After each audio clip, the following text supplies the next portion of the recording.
invocation from Mike Cosgrove from Woodland Heights Baptist Church. Would you bow with me in prayer?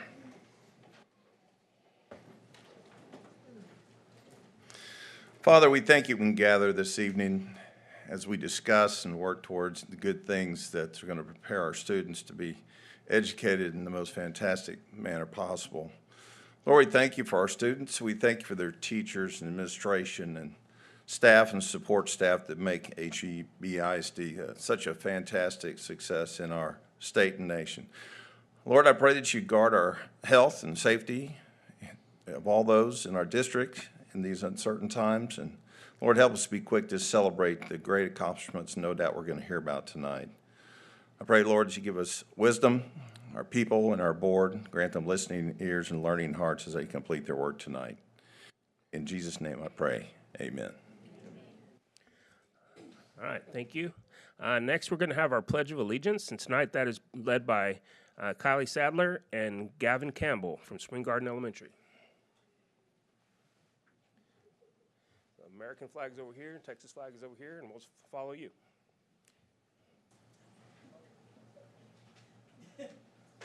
Allegiance to the flag of the United States of America and to the republic for which it stands, one nation, under God, indivisible, with liberty and justice for all. On the Texas flag, I pledge allegiance to thee, Texas, one state, under God, one and indivisible. All right, stay up here for just a second. We got a couple things for you. And Ms. Cole's going to let everyone know who you are. All right, so let me tell you about these two students. Kaylee is an outstanding Spring Garden 6th grade Cougar. She is an Altrismo house leader, a member of the Cougar Choir, and a member of the HEB Honor Choir. Kaylee works hard to be successful in all her classes and loves to help her teachers and younger students. Kaylee is a proud future Blackhawk and Trojan and wears her colors proudly. Kaylee truly does her best every day, and we are so proud she is representing Spring Garden. Then we have Gavin. Gavin Campbell is a 6th grade student at Spring Garden. He has attended Spring Garden Elementary since pre-kindergarten. He is a Revere house leader, a member of our running club, and is our top student leader at Extended Day Academy, where he exhibits amazing leadership qualities working with our youngest students. Gavin excels at school, especially in math class, which is his favorite. In his free time, Gavin loves to build with Legos. His favorite Lego build is a Millennium Falcon model from Star Wars. Thank you, Kaylee and Gavin. All right, stay right there. Parents, teachers, principals, feel free to get up in the aisle and take the best picture you can. We'll hold them here for you.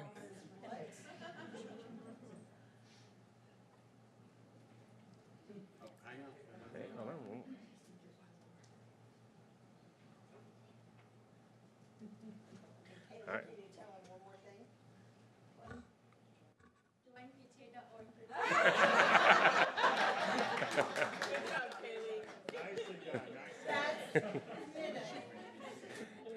Yeah. Thank you, Spring Garden, also.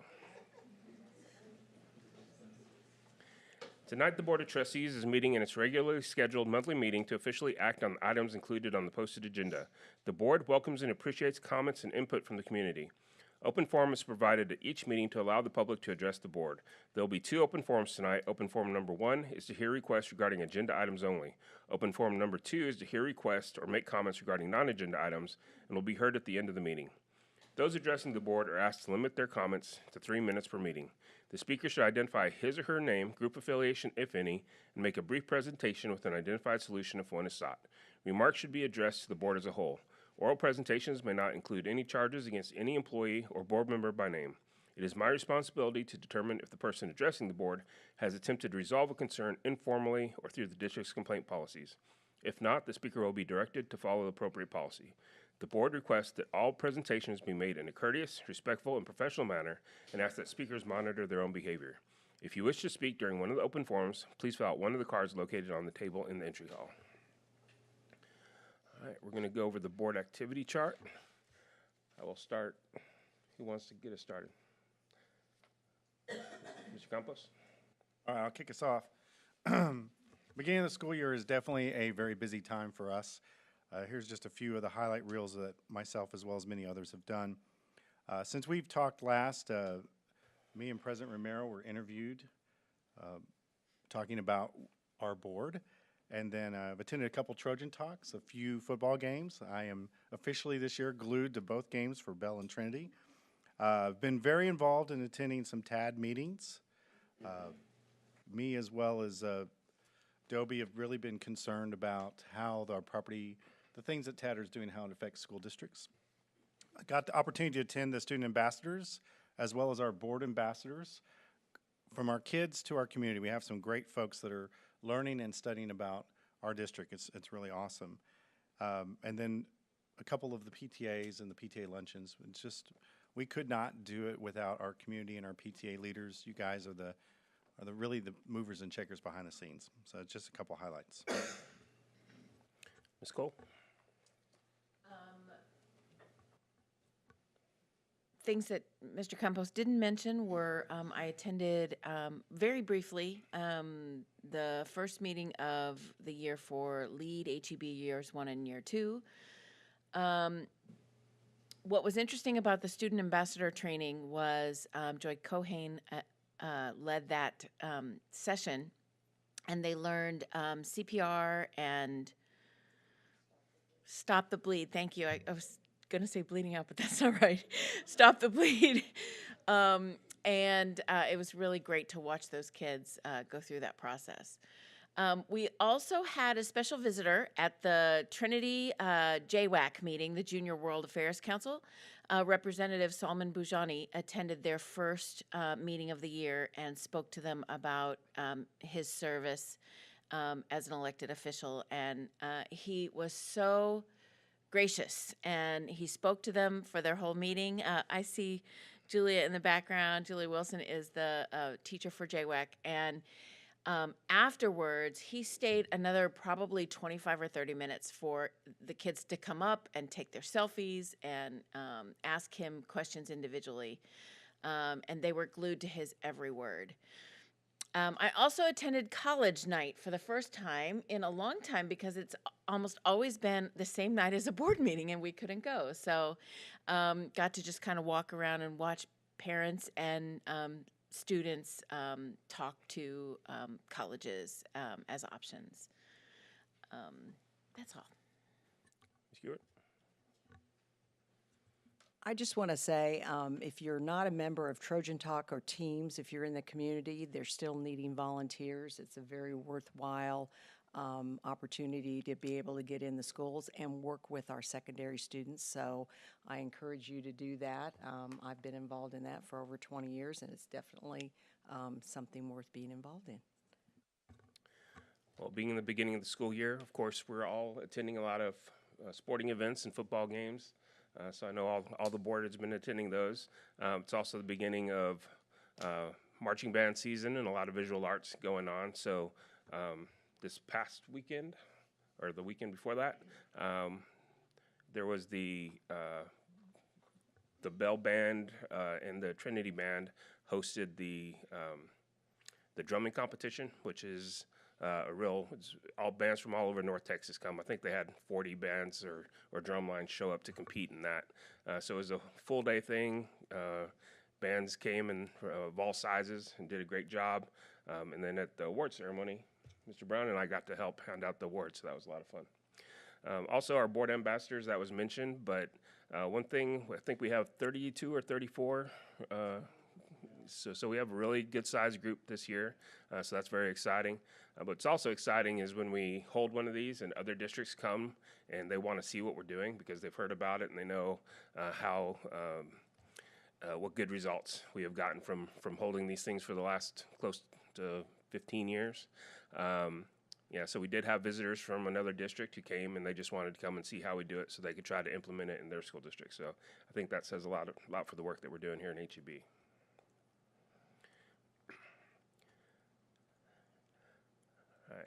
Dr. Harrington, any comments? Just making sure everyone's aware. You mentioned band, we've got more band coming, so the HEB marching contest is this week, which is, will take over Pennington, and then followed by the very next week, Bands of America coming to Pennington. So Pennington will be the place to be for marching bands for the next 2 weeks. Great. And I was told that we have over 200, every time we throw one of these big events like this, it takes over 200 volunteers who are, both from Trinity and Bell. We're talking about alumni, parents, students. It's just a huge amount of participation that requires to throw these events. And HEB, I think, does them like nobody else does. So, looking forward to that. Any clarifications? None at this time. So I'd like to say a quick thanks to our greeters this evening. You may have noticed 2 students in green blazers as you entered tonight. These students are part of the HEB ISD Student Ambassador Program, which is a select group of students chosen through an application process and interview process to be the face of the district.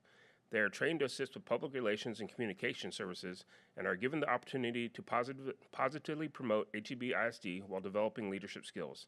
Tonight we have Michaela Melzo, a senior LD Bell, and Catherine Ochoa, a junior LD Bell.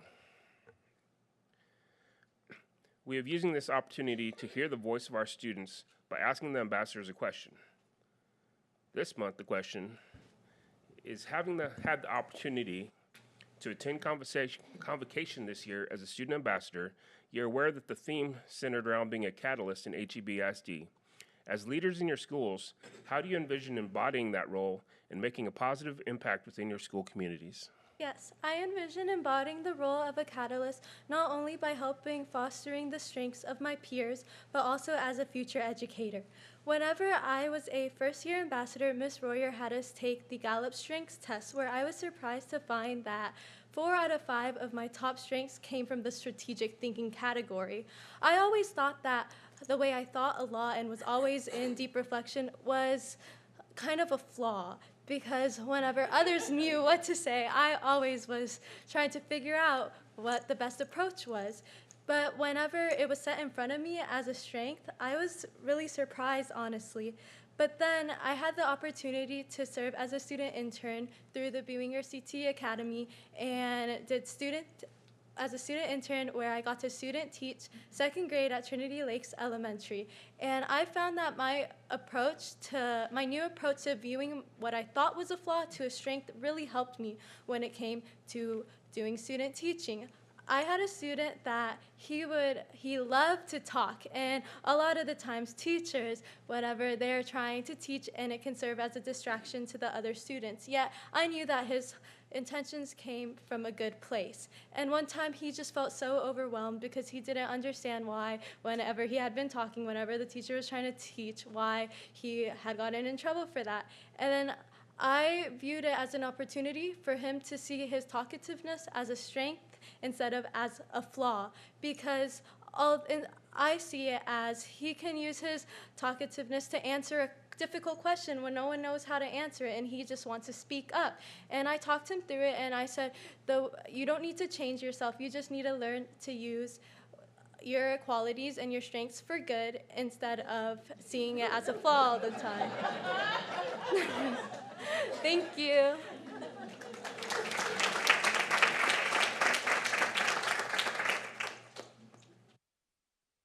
Hello, everybody. My name is Catherine Ochoa, and I'm a junior at LD Bell High School. A little bit about me is I went to South-Euless Elementary, Central Junior High, and now I go to LD Bell High School. And when I heard of the theme Catalyst this year, I thought about chemistry as an AP chemistry student, and I thought about a scientist mixing experiments and a liquid changing from clear to a pink color. It's almost like magic, right? And to me, when I'm in the classroom, I want to have a positive influence on my peers and those around me. So I think being an influence to others starts in the classroom. And as a student, I try going into class every single day with a positive attitude. I help my peers when they're stuck on a question or maybe need some help, and I always respect my teachers because they do an amazing job teaching us, and I know that they put in so much work for us. And this year, I want to continue to do that because when you are kind to others, it really makes an impact on people's attitudes. You never know what kind of day somebody is having. And so when you give support and just have a smile on your face, it can really change someone's attitude and perspective. And next, I want to talk about how I will make an influence in my community through my clubs and organizations at LD Bell.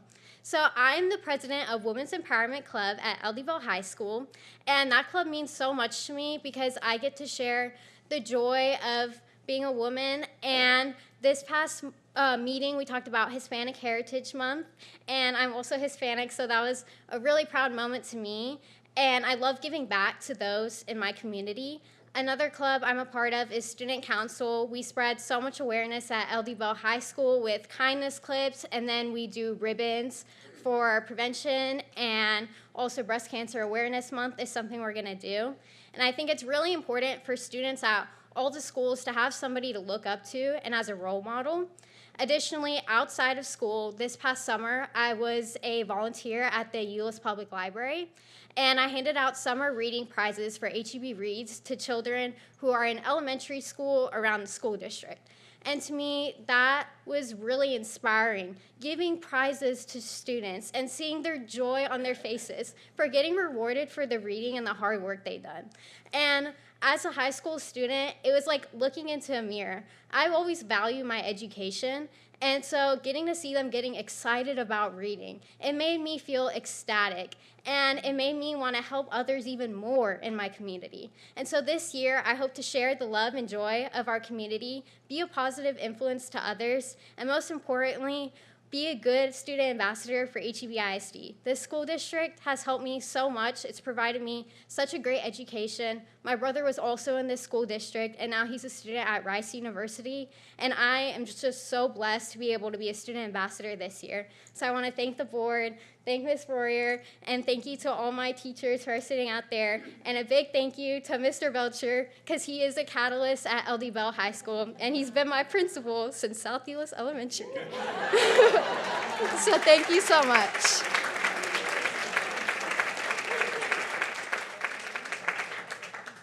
Thank you so much, Michaela and Catherine. Those were fantastic answers, and you can all see why we're so proud of this program and proud of these students. So thank you for being here tonight. All right, next we're going to have a report from the HEB ISD Education Foundation, report to the community. Ms. Clark. Thank you. Hello, everyone. On behalf of the entire HEB ISD Education Foundation, I appreciate the opportunity to be here and share with you this evening. My name's Shaylin Clark, and I own the Shaylin Clark State Farm Insurance and Financial Services, and it's my honor to serve as the chair of the Education Foundation.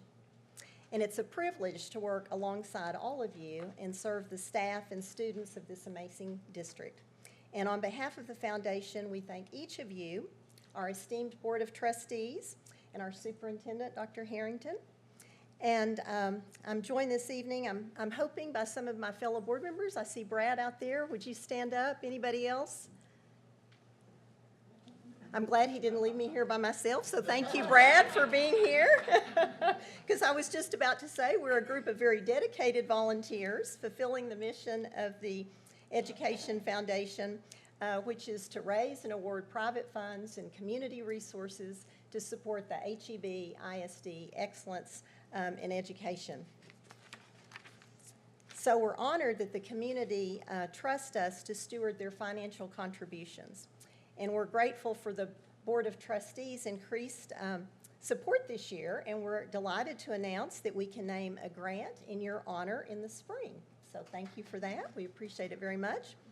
I'm also excited to share that we have a matching grant opportunity from TK Education Consultants.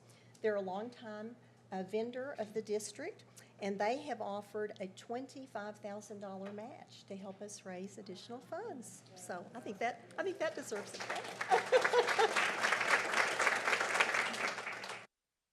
We also support our mission from the HEB ISD staff members.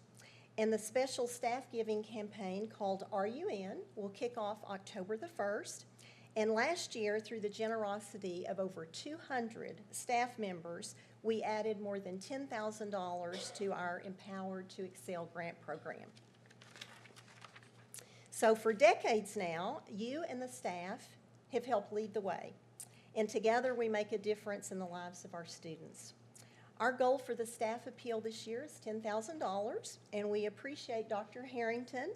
He gave the staff an extra incentive. He said that if they could wear jeans the entire month of October if they donated to our foundation. So thank you for that. We appreciate all those little helpful incentives.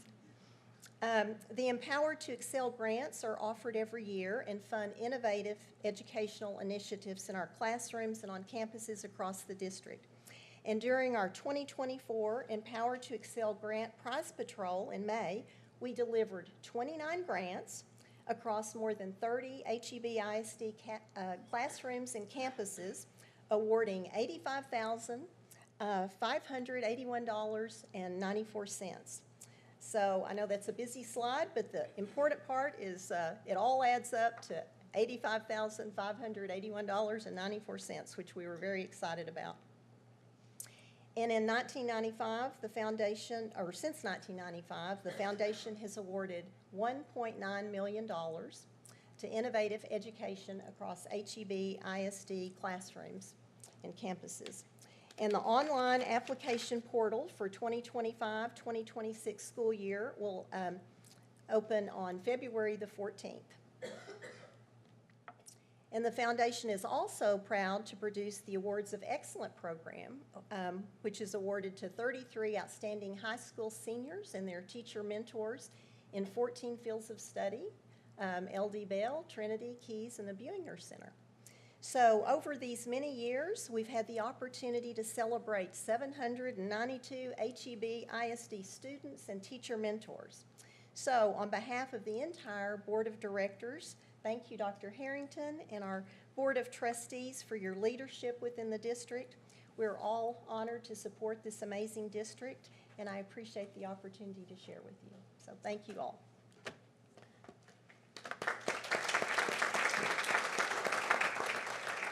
Thank you, Shaylin. Next, we will be hearing from our PTA Council update. Ms. Valentino.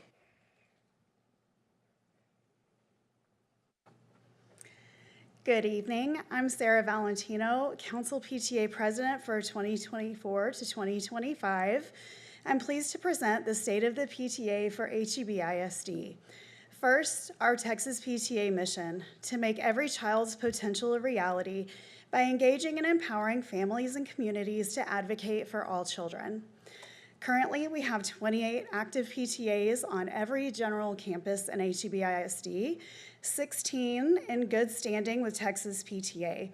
We anticipate all 28 in good standing in October. We all know how slow the IRS can be. We're waiting to make sure our filings get in. As of yesterday, we have 5,123 members district-wide, representing 82% of last year's membership after only the first 6 weeks of school. 7 campuses have already exceeded last year's membership: Harwood Junior High, Midway Park Elementary, North Euless, Oakwood Terrace, Stonegate, Viridian, and Wilshire, and many more are approaching. 2 campuses so far have reported reaching the coveted Golden Apple Award for 100% of full-time teachers and staff memberships, Hurst-Hills and Lakewood. We appreciate the Jeans Pass for September and are confident this drove our staff numbers to new highs. We had 125 members join PTA, 125 employees from non-PTA campuses in the district. The National PTA School of Excellence Recognition Program opens the lines of communication and critical thinking within school communities to make data-driven decisions that yield positive long-term results. School of Excellence is committed to supporting and recognizing partnerships between local PTAs and schools to enrich the educational experience and overall well-being for all students. I am proud to announce that 3 of our schools have achieved this recognition for the 2023 through 2025. They're in the audience tonight, and I'd like them to please stand to be recognized. Stonegate Elementary,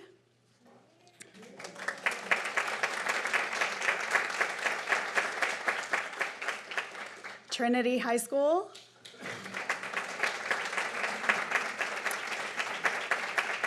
and Viridian Elementary.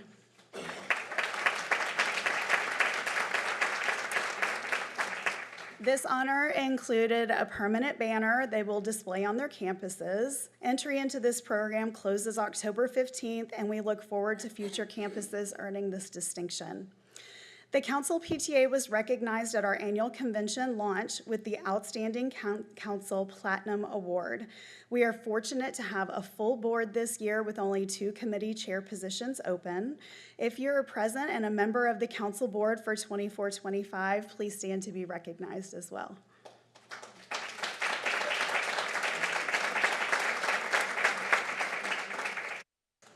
Our largest program, the Clothes Closet, is once again seeing record numbers of families in need. In 2023 to 2024, 2,046 students were served. So far this fall, 420 students have already shopped for clothing. Every appointment for the fall semester is filled with a wait list. We're actively searching for new revenue streams as well as partnerships to continue serving these students. Our first delegate meeting of the year is tomorrow, and the energy this board exudes is contagious. We have plans this year for a district-wide family engagement event, partnering with other local PTAs for Rally Day in Austin, our second annual Clothes Closet golf tournament, initiatives to increase inclusion with our diverse families, hosting the Reflections Arts Program, the yearly book swap, raising our scholarship awards, multiple trainings for our local PTAs, and a candidate forum for school board elections in the spring. I look forward to the work we do together to advance our mission and support the students in HEB. Thank you for your time.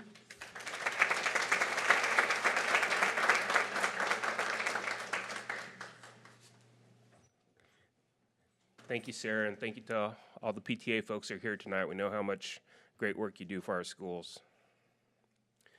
Next, we're going to be handing out certificates of appreciation to those who have made donations over the past month.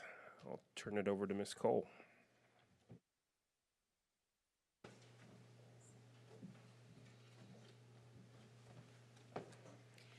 Okay, so before I get started on the individual donations, I want to say thank you to this community for continuing to support this school district monetarily.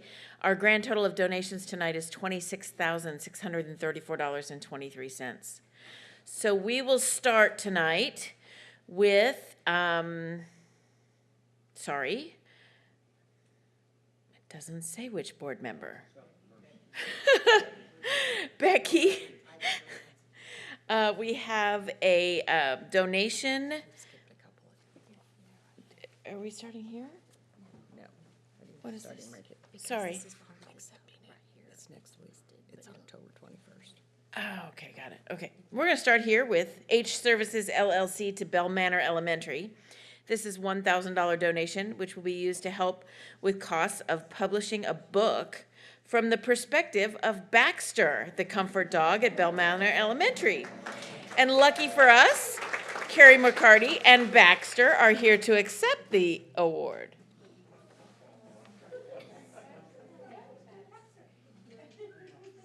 Nope, he's gonna sit right on her. When he sits on your feet, he knows he doesn't want you to go anywhere else.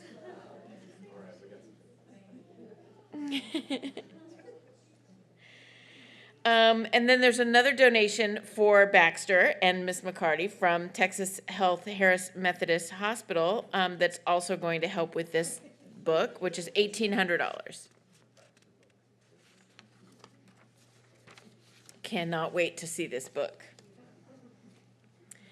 Okay, now we have Andy Cargile with a donation from Robert Morgan to Hurst-Euless Elementary. This is $3,400 to be used to help cover costs for 4th grade students at Hurst-Euless Elementary who may need help with expenses in order to attend the educational field trip to tour the state capitol in Austin. We have a host of folks here. Misty Donahoe, Christy Bassett, Gretchen Morgan, and Chrissy Mueller will accept the donation.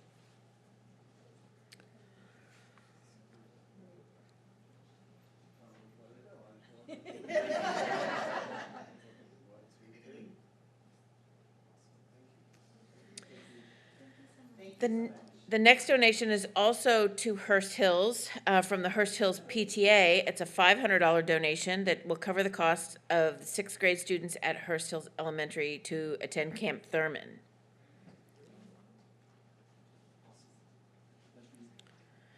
Next up, Dawn Jordan Wells has a donation from Lakewood PTA to Lakewood Elementary of $865.50. This is going to be used to help purchase supplies for students with end-of-the-year celebrations. And Cameron Ramirez is here.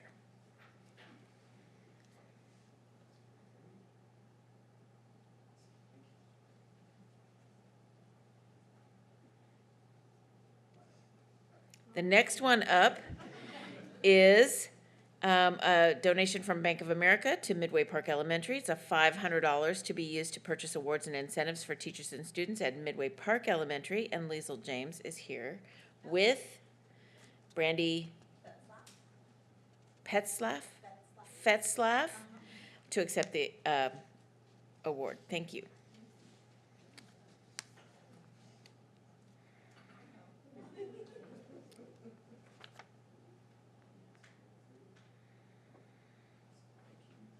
Thank you. Next up is Board Member Fred Campos. He has a donation of $5,000 from Compassion for Kids to Oakwood Terrace Elementary that's going to be used to help cover the costs associated with student and staff well-being at Oakwood Terrace Elementary. And Diana Dyer is here to accept the Appreciation Award.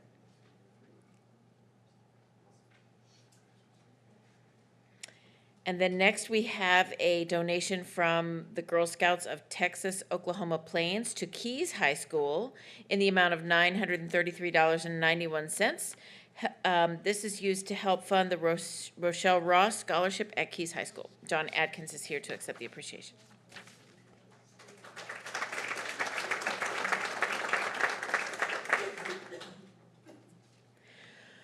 Okay, and next up we have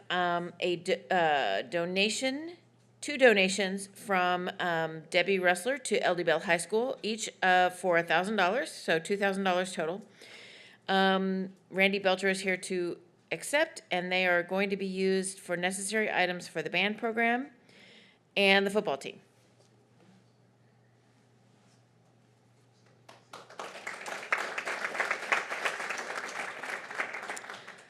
Now, Board Member Chris Brown is going to offer certificates to LD Bell High School for a donation from Brian Toney, a $2,000 donation to help fund the Amber Amateur Scholarship at LD Bell High School. Mr. Belcher.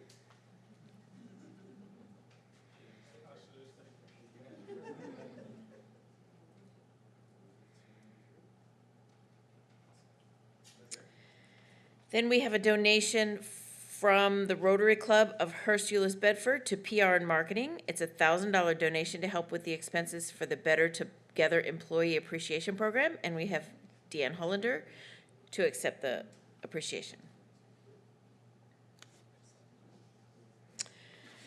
And then last, but certainly not least, we have a donation from Compassion for Kids to STEM and school libraries in the amount of $953.82 to be used for summer camp program Mission to Mars for SMU. And Dr. Johnson has stepped in.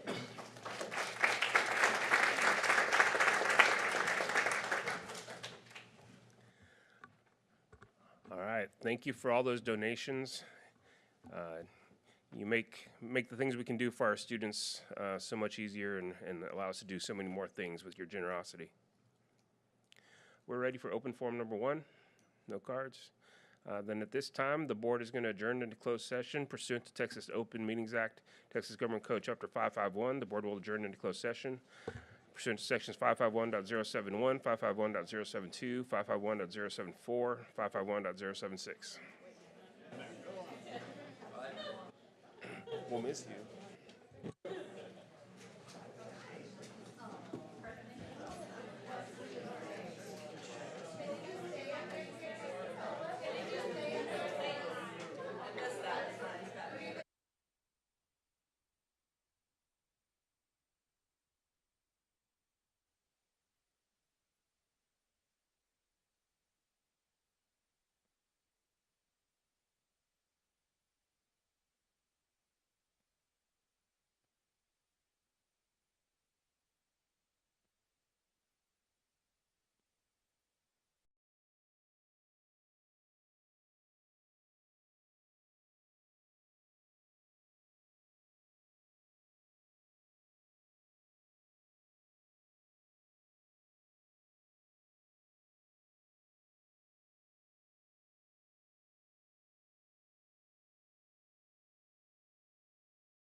At this time, the board is reconvening into open session. Item 9.01, does any board member have any items from the consent agenda they'd like to remove? Hearing none, I'll accept a motion. I move the board approve the consent agenda as presented. Second. I have a motion and a second for the board to approve the consent agenda as presented. Please vote.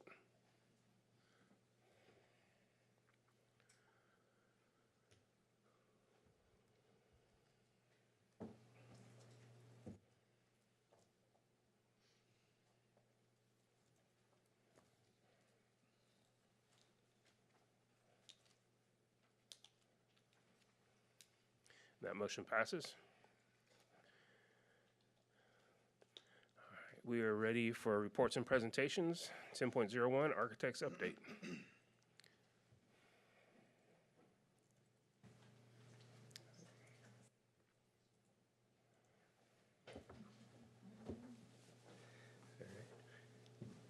Thank you for having us today.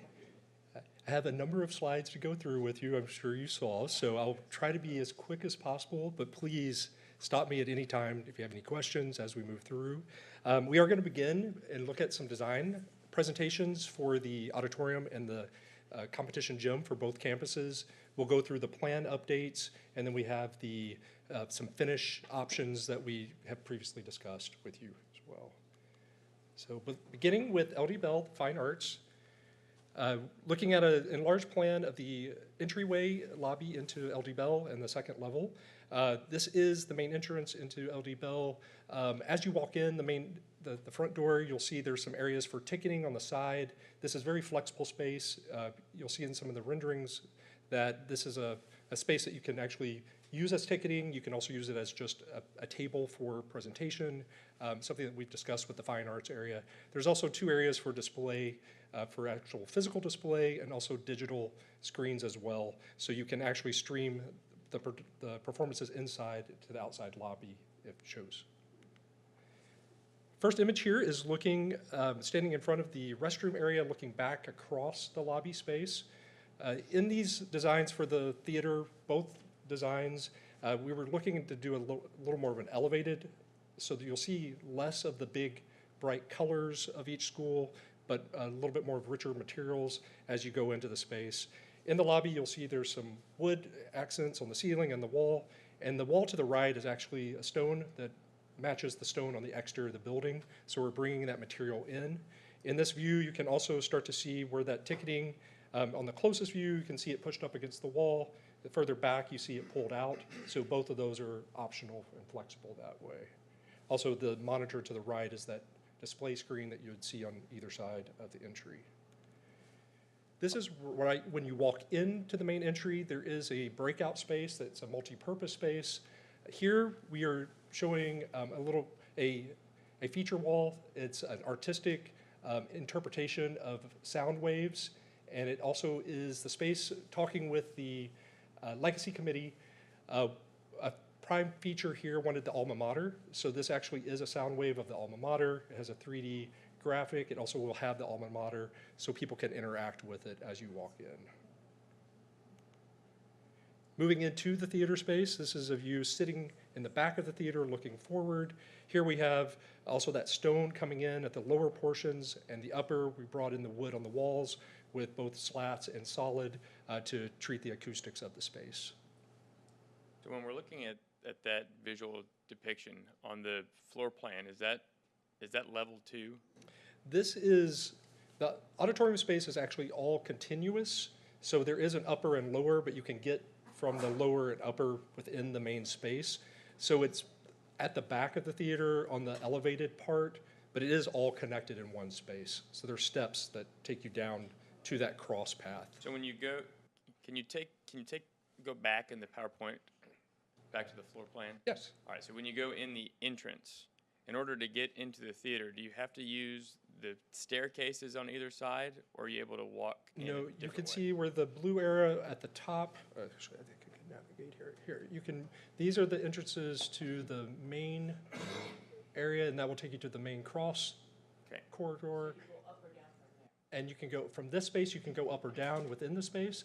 There are also stairs and an elevator that can take you to the top and that will drop you off at the top.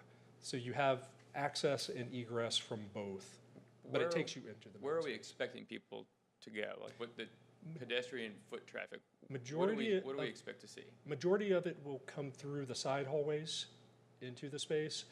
This would be more just for the people sitting at that very upper level that maybe don't want to go in and go up the steps. So majority will be coming through the sides. And a lot of that's to keep down light noise and stuff like that. That is, both have light and sound. Wells are protective, so you have those long corridors. Yes, that will protect from sound and light and noise coming from. You do also have that opportunity when you walk into the staircase that protects it from leaking into the performance as well. So are there less entrances into and out of the theater than we have now? Like doors, actual doors? I would have to verify the number of in and out. If I'm picturing what we have now, we've got doors spanning the back Of the actual auditorium of space. the auditorium, and I'm wondering if we're now funneling everybody through these two doors on either side. If there are enough entrances and exits to space through there to have a flow of people. Yeah. You looked at that? We have looked at that. This is what is required for that type of flow. There might be, like you said, a few people in front of you and behind you, as opposed to everyone exiting right away. We do have extensive exits in the lobby space. You can see we have 3 at the front and 2 on the edge. The 2 on the edge are exit only to help get people out of that lobby space as well. And I could be wrong, Chris, but there are 2 doors currently. There's one on either side, and in the middle, there's not a door. So it would be similar. Is there anyone here that can? No. The only additional door, there's that lower door. Yeah, the doors at the front aren't there. What's the capacity for seating in that? It's 960. I'm sorry, I didn't see that, 960. But we can do a comparison between the current, just to see if there's any traffic flow issues with Our that. current ones are the current ones have more seating, right? Yeah, the current are very large, around 1,100. We're actually probably building a theater that's a little larger than originally, that a lot of people are building now, because we're so used to that large space, and the principals both wanted a space big enough to try and seat an entire class if they need to do class meetings, et cetera. So we went with the 950, which it makes it a fairly large theater. I'm not, Chris, I think you're thinking about, we used to have like huge things in like at Trinity, where we'd have like big assemblies or whatever in there. I just don't think you'll see that sort of stuff. Well, and I think Julie's right, and I think I was thinking that there's doors on the ends and not necessarily spanning the sides. I think you're right on that. And if we've done a traffic flow, then I'm comfortable. I just want to make sure that it looked like less doors to me, so I'll make sure that somebody's looked at that. Sure. Yes, and we have looked at that, the flow of the people in and out, with our theater designers. So they've looked at this with us as well. So they feel that it's adequate. All right. I'll move into Trinity. The theater and stage itself is the exact same as the LD Bell layout. The lobby you will see is slightly different. The primary reason for that is because at Trinity we have 2 different levels. This is the lowest level of Trinity, and then off to the side here, this is level 1, which would be the same level as your main entry, your academic, your admin. So there are 2 points of entry that we were needing to account for at Trinity, so that's why you'll see the lobby space is a little bit different here than it is at LD Bell. I have a question real quick. Yes. From a black box theater, I know that Bell, I think, made their black box out of a classroom where Trinity built one. Is this the same size as the one at Trinity? Do you know the square footage compared to the one at Trinity now? I do not know the one is comparable to the one. Thank you. Yes, it is comparable. So moving into the lobby space, you can see this aesthetics match the rest of the campus with the darker mullions, the similar wood. This is looking back toward the Black Box Theater and the restroom space. Off to the left, you can see that's a similar space that you saw at Bell, which is a multi-purpose gathering space. It also has an accent wall, a design feature. This is actually a layered wood wall that is actually emulating the Trinity River. It also has the alma mater through that center band of that display as well. It will also have have a plaque off to the side that actually has the full alma mater as well, so people can see it in its actuality and then see it interpreted through the art piece. That second level that we discussed, coming from level 1 across, so this opens into the lower lobby space. This will also, as you were mentioning with Bell, this would be the upper level access. At Bell, you had a staircase you went up to get to that upper level. Since we have the 2 split levels, this takes you directly to that upper level. But I'll go back to the plan. Very much like Bell, you have 2 corridors that take you to that center bay, which would essentially take the traffic flow very similar. The staircase, we just don't have that staircase that takes you up. We have an exterior one here, or an open staircase, and then you have the second level that takes you to the upper level at Trinity. So similar, but slightly different just to the layout of the building.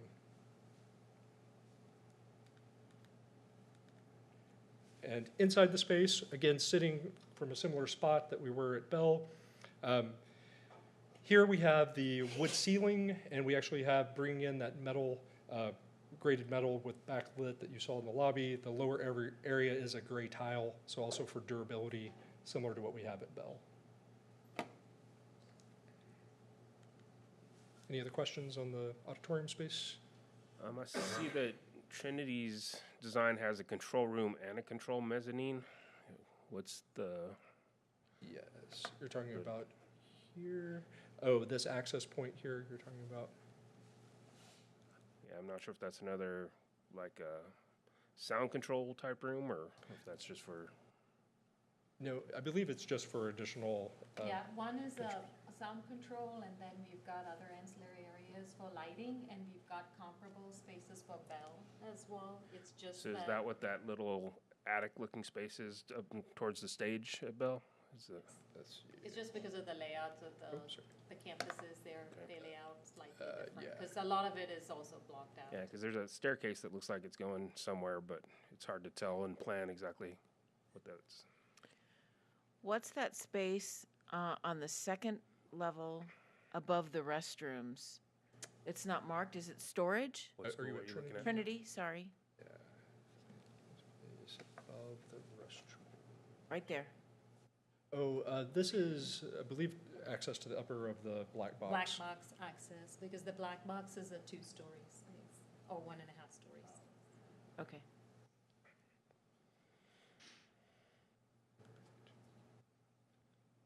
Moving to the competition gym. First with LD Bell. You will see the gymnasium space and seating area are the same for both Trinity and Bell. And actually the lobby space as well, the layout. You come in, the main entry, you have stairs on either side that take you up to actually where the seating area is. The first level is really access just to the court, so that would be really more for players and visiting teams in that area. A little bit enlarged here. We have trophy cases and interactive display boards on either side as you walk in. We also have the elevator centrally located. These are those interactive boards that we've discussed before that would be able to house a lot of information. People can come up and it's a touchscreen. You can get specifics on different teams and different histories of the athletics for LD Bell. The second level is the concessions. I think as you saw last time. One thing that we did want to point out, the discussion we had about the concessions, we did go back and discuss with the athletic department and the staff and look at what they felt would be a good scenario for staging and queuing for the concession line. This study does actually expand that space. It looks a little wider than you saw last time. To accommodate about 50 on each side, so 100 total. Would be in line for events like this. So, and this has 2 points of sale, is what we're showing here. So, looking on starting on the first level, this is standing in front of one of the staircases, looking back across the lobby. As you can see here, we have a lot of the LD Bell blue throughout the gymnasium area, the competition gym. So you'll see that reiterated in this athletic area. To the right is one of those the trophy cases that has for your curated trophies and displays, and then there's one of the interactive boards right there. This would be mirrored on both sides. Working with the Legacy Committee, one of the requests was to bring in some of the original Bell gym flooring. So this was an area that we wanted to feature it right when you walk in the door. This would be salvaged gym floor from LD Bell with the logo. We talked about it could have different colored backlit letters there, so the campus can really customize that for different events as well. This is moving up, so this would be your spectators circulation up the main lobby stairs. You can see a large graphic. This door here is what would take you into your seats, and behind us is where the concession stand is. Another legacy item was actually the fight song that they wanted integrated in the campus, or in this space. So that graphic is actually the fight song with it over and over again, repeated. And the actual logo itself is the negative of that fight song as you come through. And that would span this entire lobby space, both sides. Moving into the gym, this is actually a view right when you walk in through the lobby with the seating at the bottom, some of the logos and graphics at the top. We did also have the opportunity with the center hung goal to have logos here that could also emulate on the floor. We are still very official, doing the official layout of the lines with the athletics team, but this was just our first proposal of something like this. Another thing in this space, we talked about the fight song. The challenge with the bowl is really finding a good wall to put the fight song on. You know, right now it's a sign. So what we discussed with athletics is actually them being able to project it onto the screen. So when the fight song comes on, you can show it up on the screen and everybody can see it equally. I got a question. Yes. In this section right here.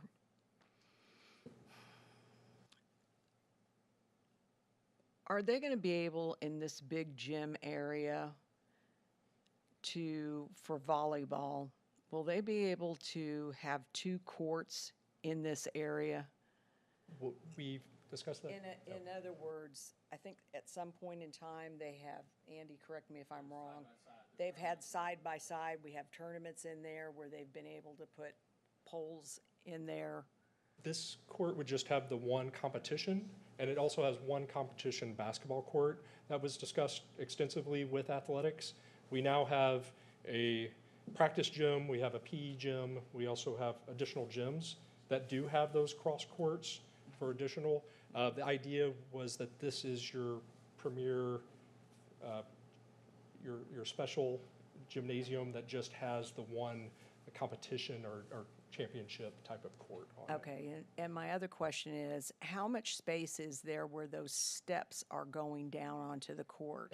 Because those look in different pictures, it looks like it's right on the line. It is pulled off the line. One thing that we've just recently met with athletics again on is we're looking right now to shift 2 of those steps to the edge, so that you see on the far court, this was at the end of the edge.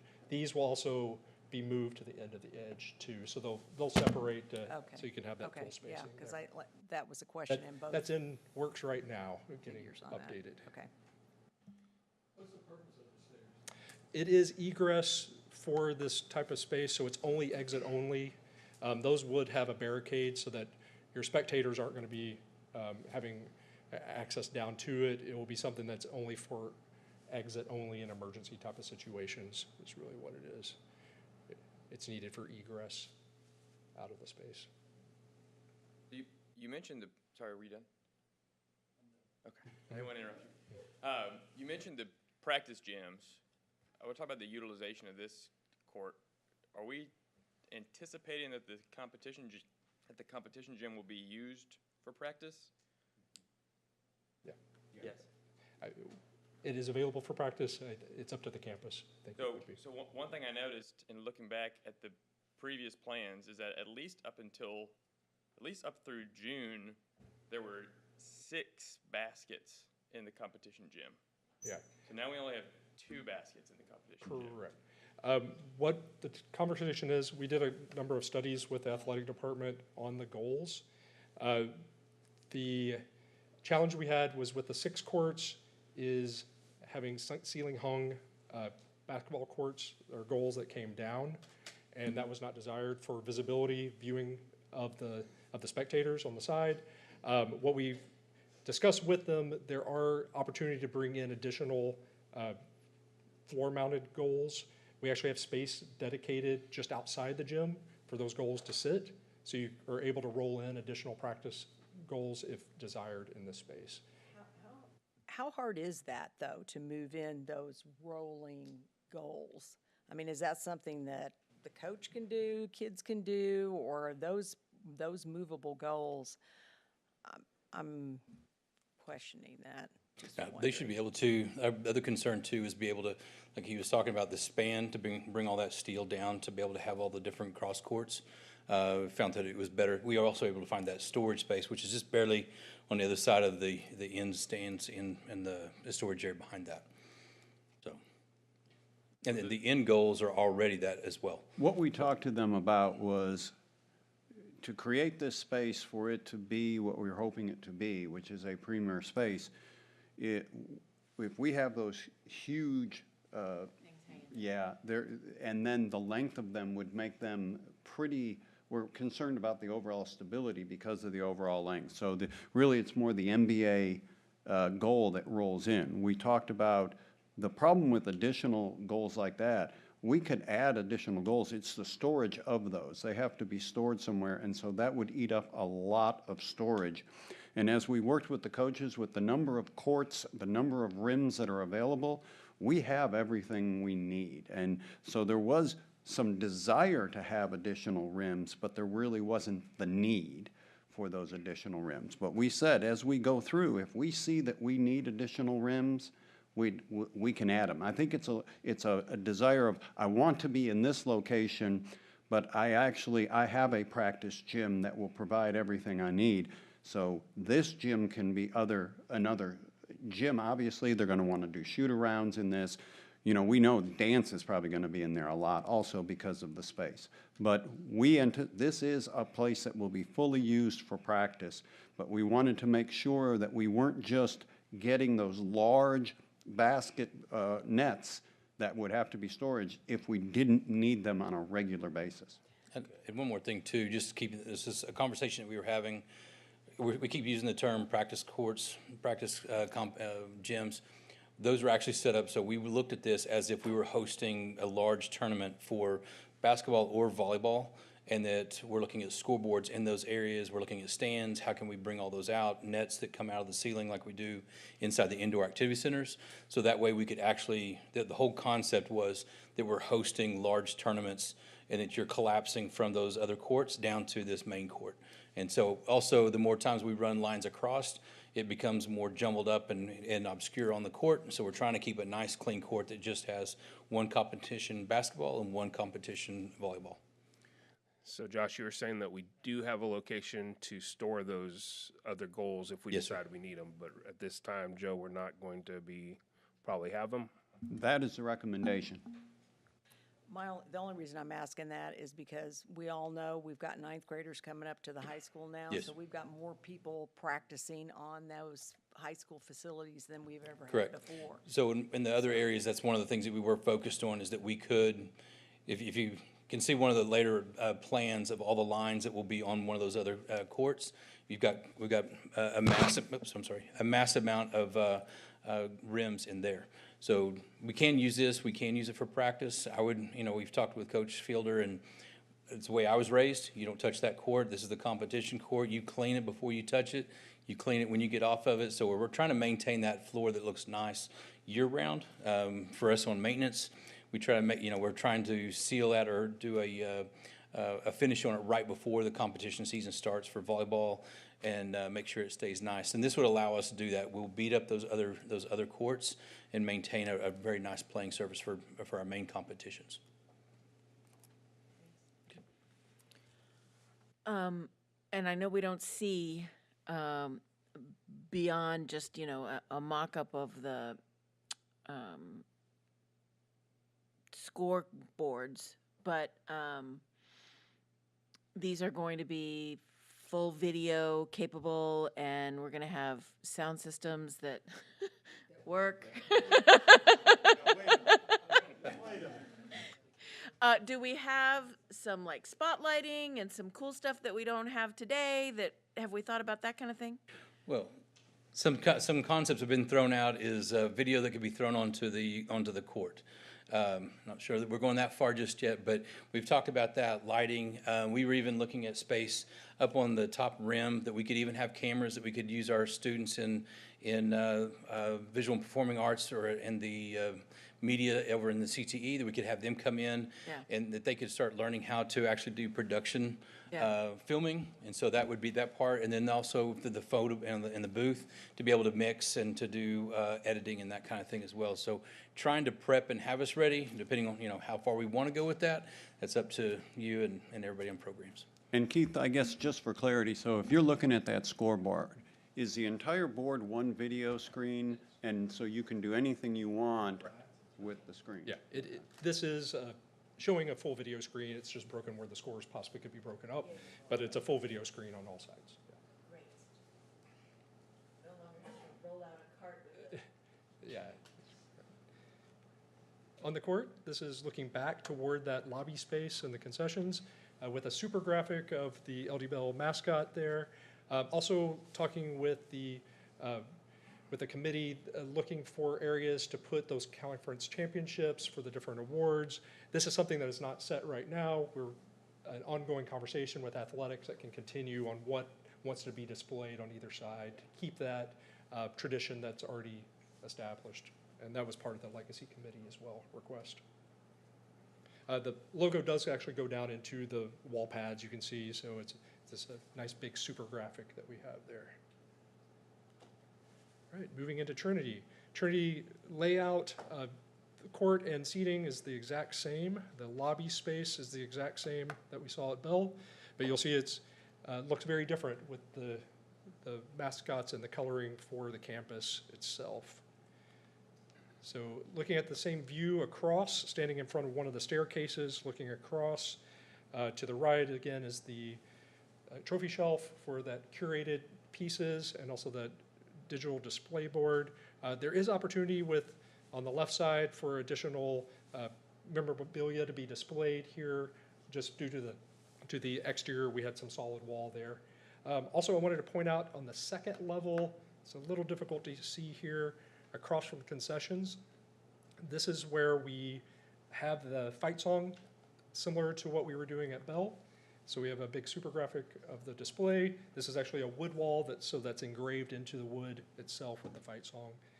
It's just in a different location. So we're trying to, we've used this term a number of times. They're not twins, but they're sisters. So that is the terminology we're using for the two campuses and the design.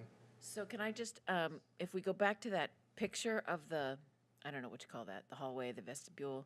I like the seating there, and I don't remember seeing any seating in the VPA. Out sort in the of lobby space? Yeah, it might make sense to have similar type of Definitely. seating available out front. Oh, definitely. And I think we do have space for it, so we can definitely incorporate that in. This is, I'm sorry. Oh, is there some? Is Some. there? It might be tucked around. I must have missed it, sorry. This is that centerpiece right when you walk in. This is tying back to the auditorium space where you have a mesh with a backlit that can also be can be adjusted to different colors and shades. We are incorporating the gym floor like we are at Bell, even though there's been a lot of discussions about whether we wanted to incorporate the gym floor just from different reasons at Trinity, but we have, we actually have more space for the gym floor. Yeah. So really the side walls where you're going up is where we were suggesting having the gym floor brought over, and it actually wraps around. So this is actually the gym floor from Trinity being reused all across. In both these areas, we would have plaques up so people know that's what it is. So people really know where it's coming from and that it's being reused. Take the smell out of it. That is Yeah, I was going to what say, was alluding we to. got to share the inside joke. So Trinity's gym has a unique smell. And so I think they're worried about that smell carrying over on the wall. I don't, we can make it work. I don't think. Where there's a will, there's a way. That's right. Moving into the space, again, you can see a lot of the slogans that we got from Trinity themselves, a culture, not a climate. Also in the back, you can also see where we have those displays for the championships, similar to what we were doing at Bell as well. I'm sorry to harp on this, but something is just not clicking for me with these basketball hoops. So we had 6 in the plans. We now have 2. We have storage for another 4, but we're not buying them. No, we have storage for the 2. Okay, we have storage for 2 that we're not buying. Were the ones that were in the plans? We have storage for 2. The 2 we're using. If we buy additional, then we'd have to have additional storage. Josh, when you talked about Yeah. additional storage, were you talking about additional hoops? For those 2, that's what we have back there right now. But when you talked about additional storage, were you talking about additional hoops? No, I'm sorry. It was these 2 hoops that we have spots for those, and then we would be finding the storage for the other hoops if we bring those in. One of the other things we talked about, if we discover that we need additional rims, we talked about more of a more temporary rim. But again, as I said, we've got, even taking into account the 9th graders, with the additional gym space that we have, because we have increased so much, we have the rims we need.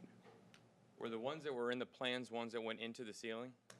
Yes, that was the original discussion. After further discussions with the athletics department, looking at the sight lines with all the structure, we met with manufacturers that actually were trying to see if they could even do those in the ceiling. It was possible, but not ideal, and it was also going to be a lot of additional steel and sight barriers that we were coming across. We also showed some examples of different gymnasiums that have that, and it was not the preferred look when we discussed with the athletic department as well. Okay, but aside from look, the gymnasiums that have those, do they use them or not use them? Because if we're asking for something that that historically people don't use, then no big deal. For gyms this size, we typically don't, for gyms this size, we typically don't see floor mounted, ceiling mounted, just because it does become a visual obstruction. There's quite a bit of steel, and the resource you spend is not a ideal investment. Even the NBA, I guess, has floor mounted. Yes. I think what Julie and Chris are asking is, have we made the change because of aesthetics, or we made the change because we don't need them? It was both. The conversation was discussed with the schools and the athletic department regarding both. We presented both options and discussed it, how they would use them, if they would need them, and then how is this space going to be used, and the ultimate decision was directed this way, meeting with them. Yeah, and one of the things, moving away from the ceiling mounted was not aesthetics as much as it was, this is going to be a very difficult piece to have these large ones that come down. So there was actually, they were going to block some view. It was going, and we didn't have confidence that we could hang from such a ceiling. The original drawing did not take into account the actual overall size, as we realized as it was drawn out, the size of this building. So then we looked at the additional, getting the additional floor mount, or the floor. If we add those, then what are we taking away? Because where are we going to store those, and do we need them with the court space we have? And so that was the question that Fielder took back to his people, and at the end, they're like, this was the recommendation. Yeah, I don't want us to fight it, to be talking about something that, all the coaches have said they don't need. Just because we saw it in a drawing. And the coaches at first were exactly, hey, I'm used to having this many in a gym. But as we talk through it, they're like, you're right, we've got all the rims we need in the practice gyms. They're not going to be in this gym. But it's not something we can't add in the future if we determine. It's just then determining the space to store them, because the fire marshal's not going to let us leave them in the hall. I think we've gone over this before. Can you talk us quickly through, you have a big event about to start and people are streaming through these doors. Where are we setting up to scan tickets? I imagine we're talking mainly about digital type ticketing. Yes. Or do we have people at the bottoms of the stairs, or how do we set that up? We've discussed multiple options. The options are you can have one centralized ticketing booth where people come in. You can also break it in where you have two separate. It was all discussed as movable tables that can be stored away and brought back. We do have additional, some storage rooms right off the lobby that those can be stored in. So there is the option for either, depending on the type of event you have or what you're finding is the best scenario for your guests coming in.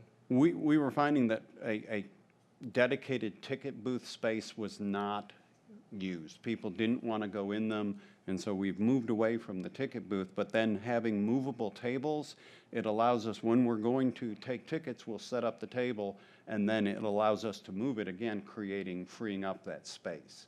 So that was the idea, and they even talked about storage for those tables right off there. Well, and if we can also say, one thing we've talked about, don't think the white fold-up table that we're throwing out after church, or you see us out in the parking lot.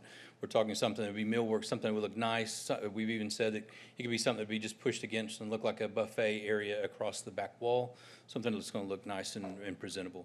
But also, too, the piece that we've always tried on everything, that flexibility. So allowing us to put it in the middle, put it over on the sides, that's what we're trying to build into everything that we're doing here. One of the other pieces, like going back to the theater, we've been talking about making sure, like, is the sound booth where the sound guys are going to use it? Because how often do you see the sound booth and no one wants to go in the sound booth, and then we got wires all over the place and we're running a sound booth somewhere else? So we want to make sure that we're setting up and having everything pre-wired so that we can hook up where we need to hook up, where we're not wasting a space for a place that people aren't going to use. So those are the pieces that we've been trying to make sure that we are efficient, not just building what always was built, but is what's going to get used. And like I said, when you walk into the gyms, what do you see? They set up a table, they take the money. So that seems to be the preferred method. And when we've had ticket booths, no one goes in them.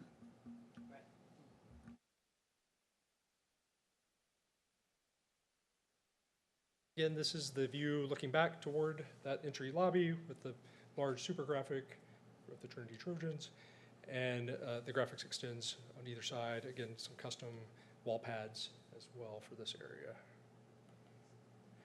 There were a few additional legacy items that we've designed in and just wanted to touch on those as well. This is right at the entry of LD Bell. So this is your front door, your admin, right when you walk in.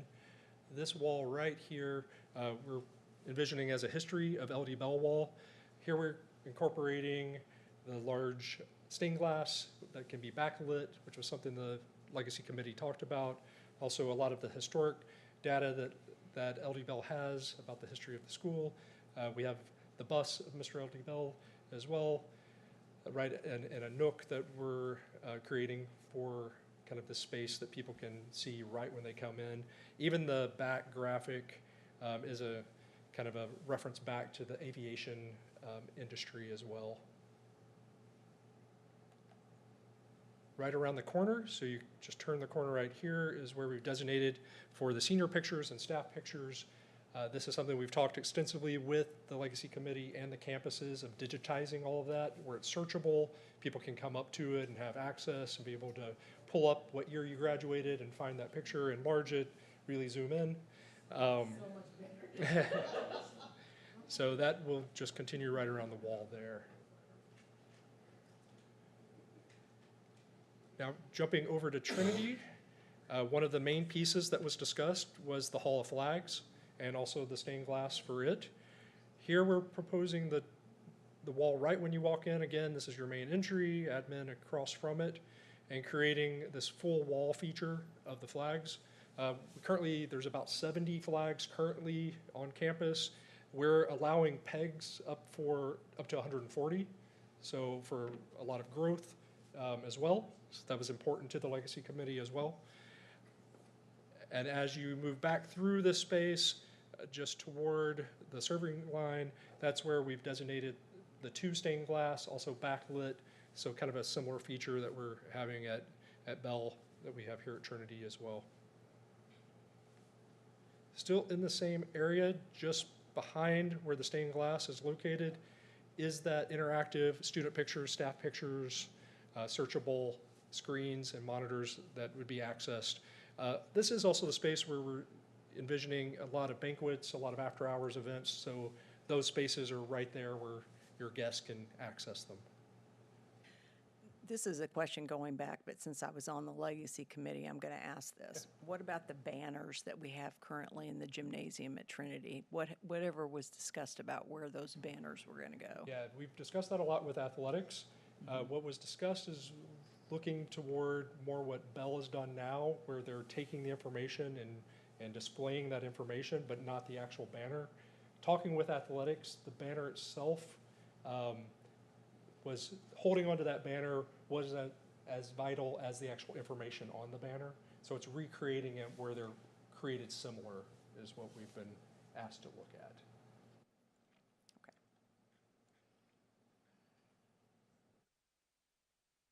Any other questions on any of the design items? The background on that slide, I think they're still working on that, right? Yes, it is. Yeah, we're looking at a couple of different options to integrate maybe more of the space and the culture of Trinity into the background right now. So this was a placeholder. Next, moving to tennis at Trinity. I know this is something we presented before, just kind of the location of it. So this is more of the actual layout of the tennis courts at Trinity right now. This would be the final build-out design once we have the practice fields over. We know Midway Park would be up there. We do not have the design for that, so that is a placeholder for that. But looking at the actual tennis courts to the south, right, of that space. In this layout, we have an outdoor storage building. We'll have the similar at Bell that's going to be part of phase 1. Number 2 is the actual softball concessions, which is an existing space that's there. And then the layout of the actual courts, we have a competition court that's laid out with bleachers on both sides, and then the additional courts, or a total of 9. Both campuses have 9 courts. 4 was designated by the athletics department of where the hitting wall would be, that area. And this is some front-end parking. We'll be working in conjunction also with the design of the elementary school, so the drives and parking will be coordinated appropriately. Okay, so I have a question. If you go back to the slide previous before that, is there that section that goes by where the softball field is? There's a line that goes to the water tower right there. Is this some kind of a fence here? What is? No, well, there's an elevation change there, and part of what's being picked up is there's actually kind of a maintenance drive back in through there, through that road. Okay, So so there is a there's fence that not a runs, fence but it there. actually turns and it'll be redirected later, because right now it's chain link fence on the backside. So, Okay, because I know the kids right, come. yeah, right now it runs like here, and at the moment it takes this direction. And what we'll need to do is we'll need to redirect that, because another thing I was going to point out too is right now this is what Corrigan has on their design. But one thing to keep in mind is up here is the elementary, and we're looking at connecting a drive that comes through. So we're bringing more parking to the back side of the campus for both for softball and for tennis. Another thing too is I think many of us know what we do during football practice. People like to pull up in there right now in the dirt drive. So there'll be a driveway up there later so that people can go up there and park in the elementary and then watch practice as well. So we're bringing a lot more parking to that side of the campus. That line that's there, you know, the kids cut across coming out of the MAC, cut across to come over. And they can't do that right now, because now the chain link fence runs back here and runs all the way down and connects to the houses. Okay. And if this gate is locked like it's supposed to be, then they can't get through there. Okay. Yes. Okay.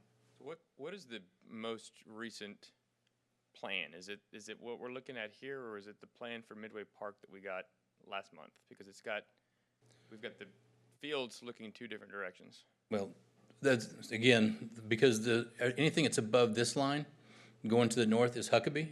Anything below this line coming down is Corrigan. And so we haven't taken the two drawings and designs yet and put those together yet.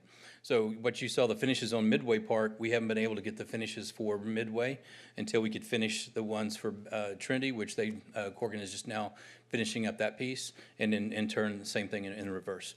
So you'll bring us something that's Yes, integrating the two we will at show it some all point? together at some point. But right now, what it's looking like, the two fields look like they were gonna run north and south, and so at the moment, that's what we have. Okay, I've got one more question. Okay.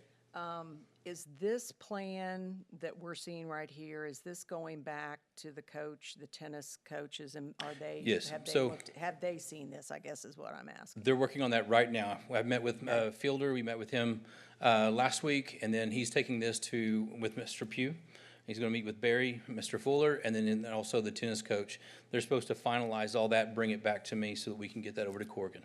Okay, and the only other thing I want to say here is this 40 by 40 building that we have here.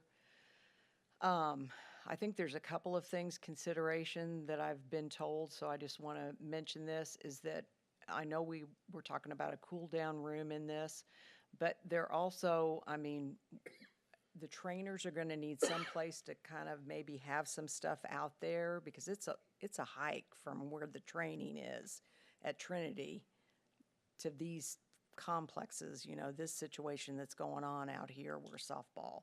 I know softball with the new building will be a little bit closer because there's a training room in the new building there, which is better. But the only reason I'm suggesting this is just, you know, I think they need some input into how that 40 by 40 building, what it's used for there. Okay, so we have one of those bays that'll be in that room. That is what it's for. It's not just a closet or something that you'd be in. We have enough room to be able to have a table, and we'll have some storage for any type of wraps, you know, ace bandages, that type of stuff. So they just need to make sure they get some input onto that. Okay. Josh, I have a question. If you follow Becky's line, Yes, sir. there's a square at the end. What is that? Are you talking this direction? Right there. Where the Y of the street is. Yeah, that right there, that is the water well. I can't move the water well. Why is that driveway go all the way to the JV field? Basically, it'd be a fire access. And we would have a hammerhead typically, but there's not enough space to be able to put a true hammerhead. If you know right now, if you drive around this building, right now the hammerhead sits right about here. And the hammerhead is just essentially a place for a vehicle to come in and do a U-turn, and it's based off of their largest fire truck, which would be a Quint. But in this case, they're gonna allow us to do a Y, which is pull in, head in, and then back up, and then head back out, and that's the radius for the. Yes, sir. It'll be very thick, very thick. That's what they did all around Trinity. Yes, sir. Yes. Josh, what are the black dots that are in between the tennis courts? Are you talking right here?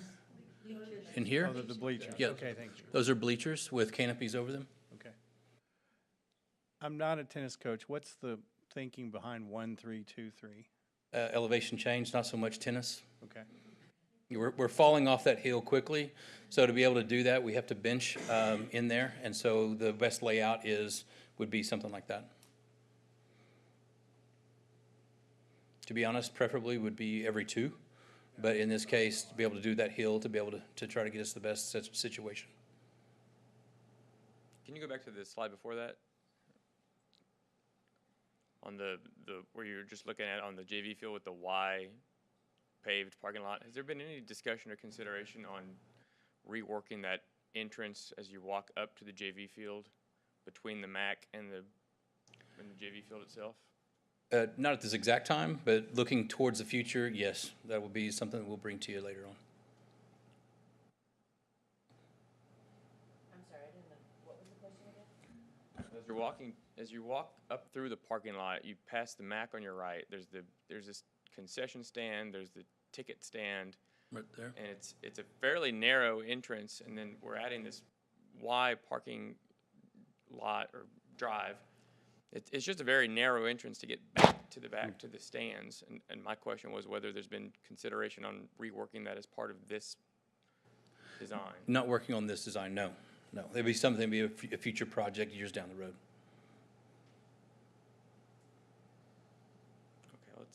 Okay.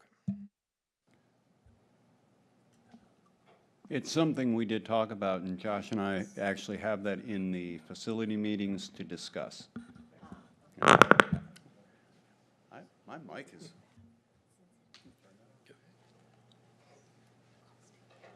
All right. Any additional questions, or I'll move into the floor plan updates? And just make sure we get through with a reasonable time. I was planning, the updates have a summary page on the front, which then are broken into separate sheets. I was going to go through all the different updates on the overall plan and then flip through the enlarged. If there's something specific you want to address or look at, I'm happy to stop and address. So looking at LD Bell first, on level 1, we updated the design of the food serving lines. We swapped some of the IDF rooms with the storage, and that was just to get better coverage for the IDF rooms. There's a certain distance they need to be. We did reconfigure the kiln, the art storage and artwork room. I showed last time we met, us flipping those two spaces and meeting with the campus. They wanted to separate the storage and the workroom a little more. So you'll see that just that separation of those spaces. We adjusted the stair adjacent rooms near the admin, again, just simplifying and making them a little more efficient. We reconfigured the black box corridor per some feedback we received from Fine Arts. We added additional striping to the wrestling mats per athletics, and we shifted the corridor adjacent rooms and the storm shelter for egress, just shifted the corridor. And then we reconfigured the athletic storage just to the west of the competition gym per the athletic comments that we received. So looking through, this was the food service, swapping the IDF and storage. This was that wall that we added between the workroom and the art storage. Here's just cleaning up the layout of the IDF and the stairs, reworking that corridor to the black box theater. This is shifting that hallway in the storm shelter, adding some additional practice rings onto the wrestling mat. And this is reconfiguring the storage that we had in the athletic area. On the level 2, again, some of this will reflect what was done on level 1 as you go up. We swapped the IDF and classroom storage. We added IDF custodial room near the business labs, reorganized the stairs like we did on the first level. Here in the gymnasium, you'll notice we did go back to athletics and discussed with them what was discussed here about having a men's and women's restroom on each side of the concourse on both levels. And they did prefer that, so we have split that into a men's and women's on each side, so visitors stay on one side, home stays on, there's not as much cross circulation happening, and that's on level 2 and on level 3 there. And we did update the concessions, just added some more counter space for additional food prep, and we did expand the upper concessions outside for the circulation and for the queuing lines. So these are the same swaps we did on the level 1. This was that added IDF, the stair and IDF update. Here's where we split the men's and women's. What you will see, I'll point out here, Trinity has had an additional update that Bell is having right now where we have a family restroom on both sides and both levels. So you'll have 4 in that area. So you'll see that reflected in Trinity. Bell is catching up on the plan right there. Here's the concessions with additional counter and additional queuing space as well. So level 3, again, we swapped the IDF and classroom storage, reorganized the stairs, and then it's the updates to the level 3 at the competition gym. See it there. Running through Trinities, we'll work through the same. Level 1, we reconfigured the restrooms in the custodial area in the PA wing. We updated the roof access entry, so that's a storage closet. We did implement the new admin layout, so we did get the comments back from the campus, so we've updated the admin, so that's probably the biggest change you'll see at Trinity per discussions we've had. We did In the auxiliary gym, we did update the striping in that area, and then we elongated the wrestling mat storage, so we increased that. This is at the level 1, the updated to the restroom and custodial area. This is that roof access. This is the admin, the new updates to the admin. So there was quite a few moves that happened here with the campus feedback. This shows you kind of the thought process that went into some of these moves. We designated an area for student services, one for the AP block, and then a block for the leadership. So it kind of just separated the different sectors a little bit differently with the new admin. Here's the extended to the storm shelter. So that's just extending the storm shelter all the way through to the storage area. And that's just for capacity. This is realigning the basketball court. So this kind of brings us back to some of the discussions we had earlier. When you have the cross courts, so this court has a main competition court that runs this way. This one has a practice courts, full courts that go this way. It has a full volleyball that goes this way. It also has the practice volleyball that goes that way. This is all the lines that you get when you have all those different options. So it does show you quite a bit of line work that's needed to accommodate that much flexibility. This is the the elongated wrestling mat storage. Level 2, we replaced 2 huddle rooms on the breakout space. This is outside of right at the front, above the front entry. Expanded the upper area concessions, similar to what we did at Bell. And then similar to what we did at Bell is rearrange the men's restroom and women's restroom. So you'll see the updated here. Updated concessions. So this is an enlarged of the updated restroom that's Bell will be matching. You see a family restroom on this side. You also see it on this side. So you have it on both the visitor and the home side, and you'd have it on level 2 and level 3 as well. At level 3, expanded breakout space, which was above that space we looked at on level 2, rearranged the men's restroom block and the women's restroom block. So again, level 3 has the family restroom on both the visitor and the home side. And then in the level 4, only thing that was shown here was lengthening the science storage space along here. All right. Final section we have is a flooring comparison.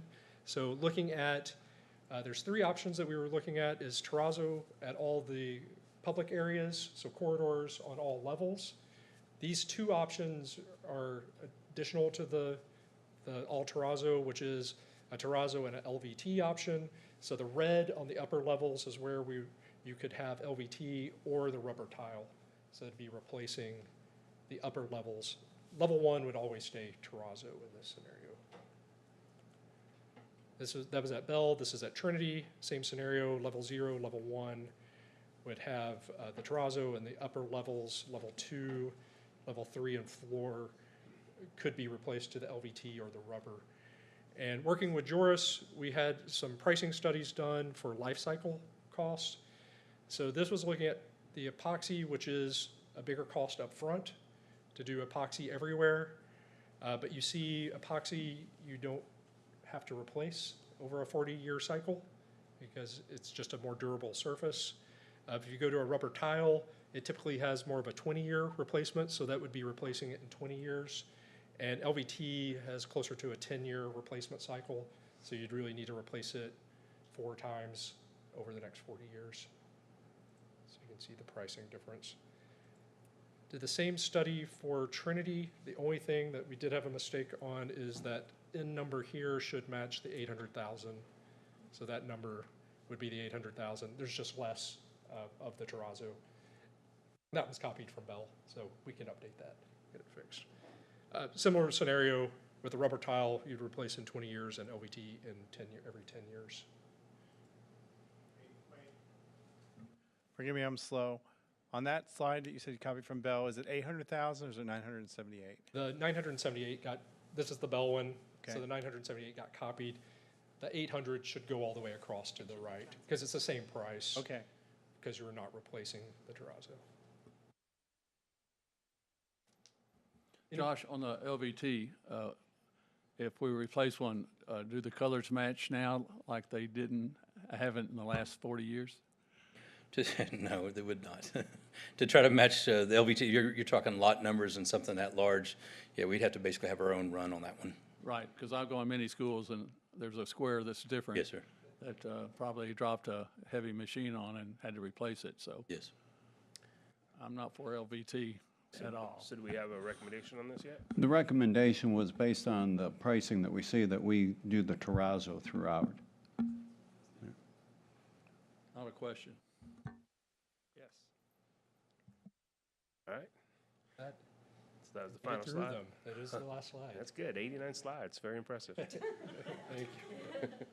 All right. Anyone have any additional questions?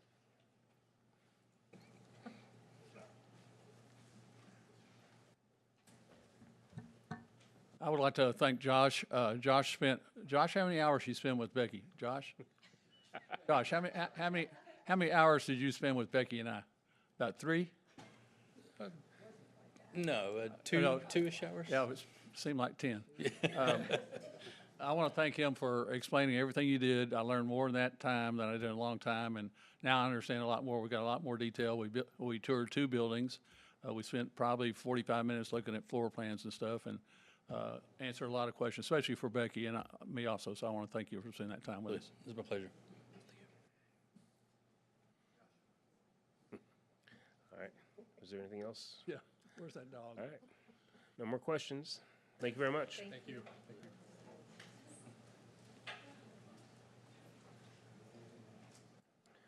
All right. Next, we're at item 10.02, employments, resignations, and retirements. Were there any questions on that report? No. Disbursements for the month of August 2024. Any questions? No. 10.04, advanced placement AP and international baccalaureate results. Ms. Harris. Go, go, go. Okay. Dr. Joe said I introduce you. So Susan Alcala, facilitator for secondary advanced academics. Crystal Sadler, PTA and also secretary to advanced academics. Jennifer Garcia, IB coordinator for LD Bell. And Julia Wilson, IB coordinator at Trinity High School. So you cannot ask me this many questions, Becky. My little heart's coming out to you, friend. Okay. Cheryl Harris, Advanced Academics Coordinator, here to talk to you about advanced placement and international baccalaureate results from school year 2023-2024. These fall under our new strategic plan of the priority of student success and the quality indicator of college, career, and military readiness, drilling all the way down to key actions with increasing the percentage of students earning a 3 or higher on AP exams and students earning a 4 or higher on IB exams. We'll start with our AP results.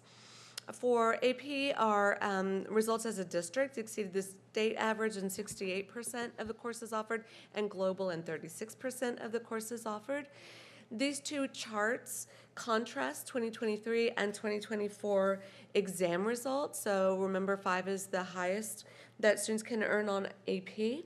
So in 2023, we were at 64% passing, and in 2024, 66% passing, with an increase of 565 exams. So that's a nice increase and an increase in the scores as well. AP Scholars is a designation awarded by the College Board. So we had 83 more students earn AP Scholar in 2024 than had earned it in 2023. 33 more students earned AP Scholar with Honor, and 53 more students earned AP Scholar with Distinction. Cheryl, that's awesome. I just want to know why. Well, I think there's a number of reasons why, and some of that has to do with the fact that, for example, we have AP Human Geography in 9th grade, so we have we had over 300 students test in AP Human last year. So those students are getting acclimated into the expectations of AP at a younger age. And I think that that's one of the reasons why we're trickling up with that. Because there are a number of obstacles that we're encountering too, like turnover in staff. I did a quick count. I think we had 13 new AP teachers, either new to the course or new to AP altogether. And in IB, we had more than 20. So we're having a lot of staff turnover, but they're really achieving good results. So that's exciting. Okay, Becky texted me to ask you this question. How do the kids find out what they make? Do the teachers tell them they get it in the mail? No, they can log on to their account in College Board's My AP Classroom, and that's where they see their results. Okay, because some parents have asked me. Okay, so they need to log into their AP Classroom. Becky, there's your AP answer. account. Okay, very good. Okay, I'm going to move on to IB. So here are our IB diploma candidates in the class of 2024 from LD Bell and Trinity High School, which many of you saw at the IB hooding celebration at the end of last school year. A similar comparison here, looking at our score distribution from 2023 and 2024. In 2023, we had 82% passing exams in IB. Remember that 4 and up would be considered passing. And then in 2024, we increased to 85%. And again, I mentioned, we had a lot of new teachers, and we'll have some more this coming year as well, but they're really doing great work. I did a 4-year trend on some data points that we had. I started with 2021 because in 2020, our results were scored with an algorithm. If you recall, that was the COVID year. So I started with the next year after that. So candidates registered is going to include juniors and seniors, and we had 59 more juniors and seniors in 2024 registered than we had in 2023. So that's how we'll read this. Diploma candidates are just going to be our seniors. Subject entries will include the exams, the extended essays, and the theory of knowledge essays. So we had a large number increase there because we had more students in the program. And then our passing scores still increased by 3%. So this is a result of very hard work from all of our IB teachers, our IB coordinators, and just the group in total. Heavy recruiting efforts here. So now we have, this was as of maybe the week before last, I think is the last time we calculated our numbers. 157 students in the class of 2025 and 241 in the class of 2026. On the diploma awards, I do a line graph here, but I only do the numbers for the HEB line, which is of course the green one, because we track so closely with the global diploma rates that you wouldn't be able to read the numbers if I put the global ones on there. So the last one there on the right in black, that 80, that is the global diploma rate. HEB fell a little short of that at 76% this year, but I want you to look at this far right-hand column again. I want you to realize that the average globally, the average group at a school is 30 children, 30 students, and in HEB our diploma groups are at 65 on average. So we're double as many kids, and we're in public school rather than private schools. So we're still hanging very, very closely with those global percentages, even despite those differences. So that's a result of very hard work. Now I want to talk about another thing that's a result of very hard work, which is the IB 5-year evaluation. So every 5 years, the IB does an extensive and rigorous audit. Becky and Andy, if you remember deck visits, it's kind of like those. And if I just gave you PTSD, I apologize. Those are... the IB comes into every school at 5 years. We happened to, well, not, we by design, had both of our high schools go into IB at the same time, applied at the same time, accepted at the same time. So we're on the same 5-year evaluation cycle. They do policy reviews. I had to work with Renee on looking at our special education policy and language policies. It's an extensive review of that. Extensive stakeholder surveys looking at parents and teachers and student surveys, and some of you all participated in some of the surveys. They do audits on everything from professional development over the last 5 years. What have the IB teachers attended? Bless you. They look at heavy emphasis on reflection because reflection is such a big piece of International Baccalaureate. So reflecting on our teaching practices, our recruiting, our efforts at retaining students once they're in the program, interviewing us, interviewing the IB coordinators, principals. It's a massive evaluation. Conclusions from the report, I've just pulled a few highlights.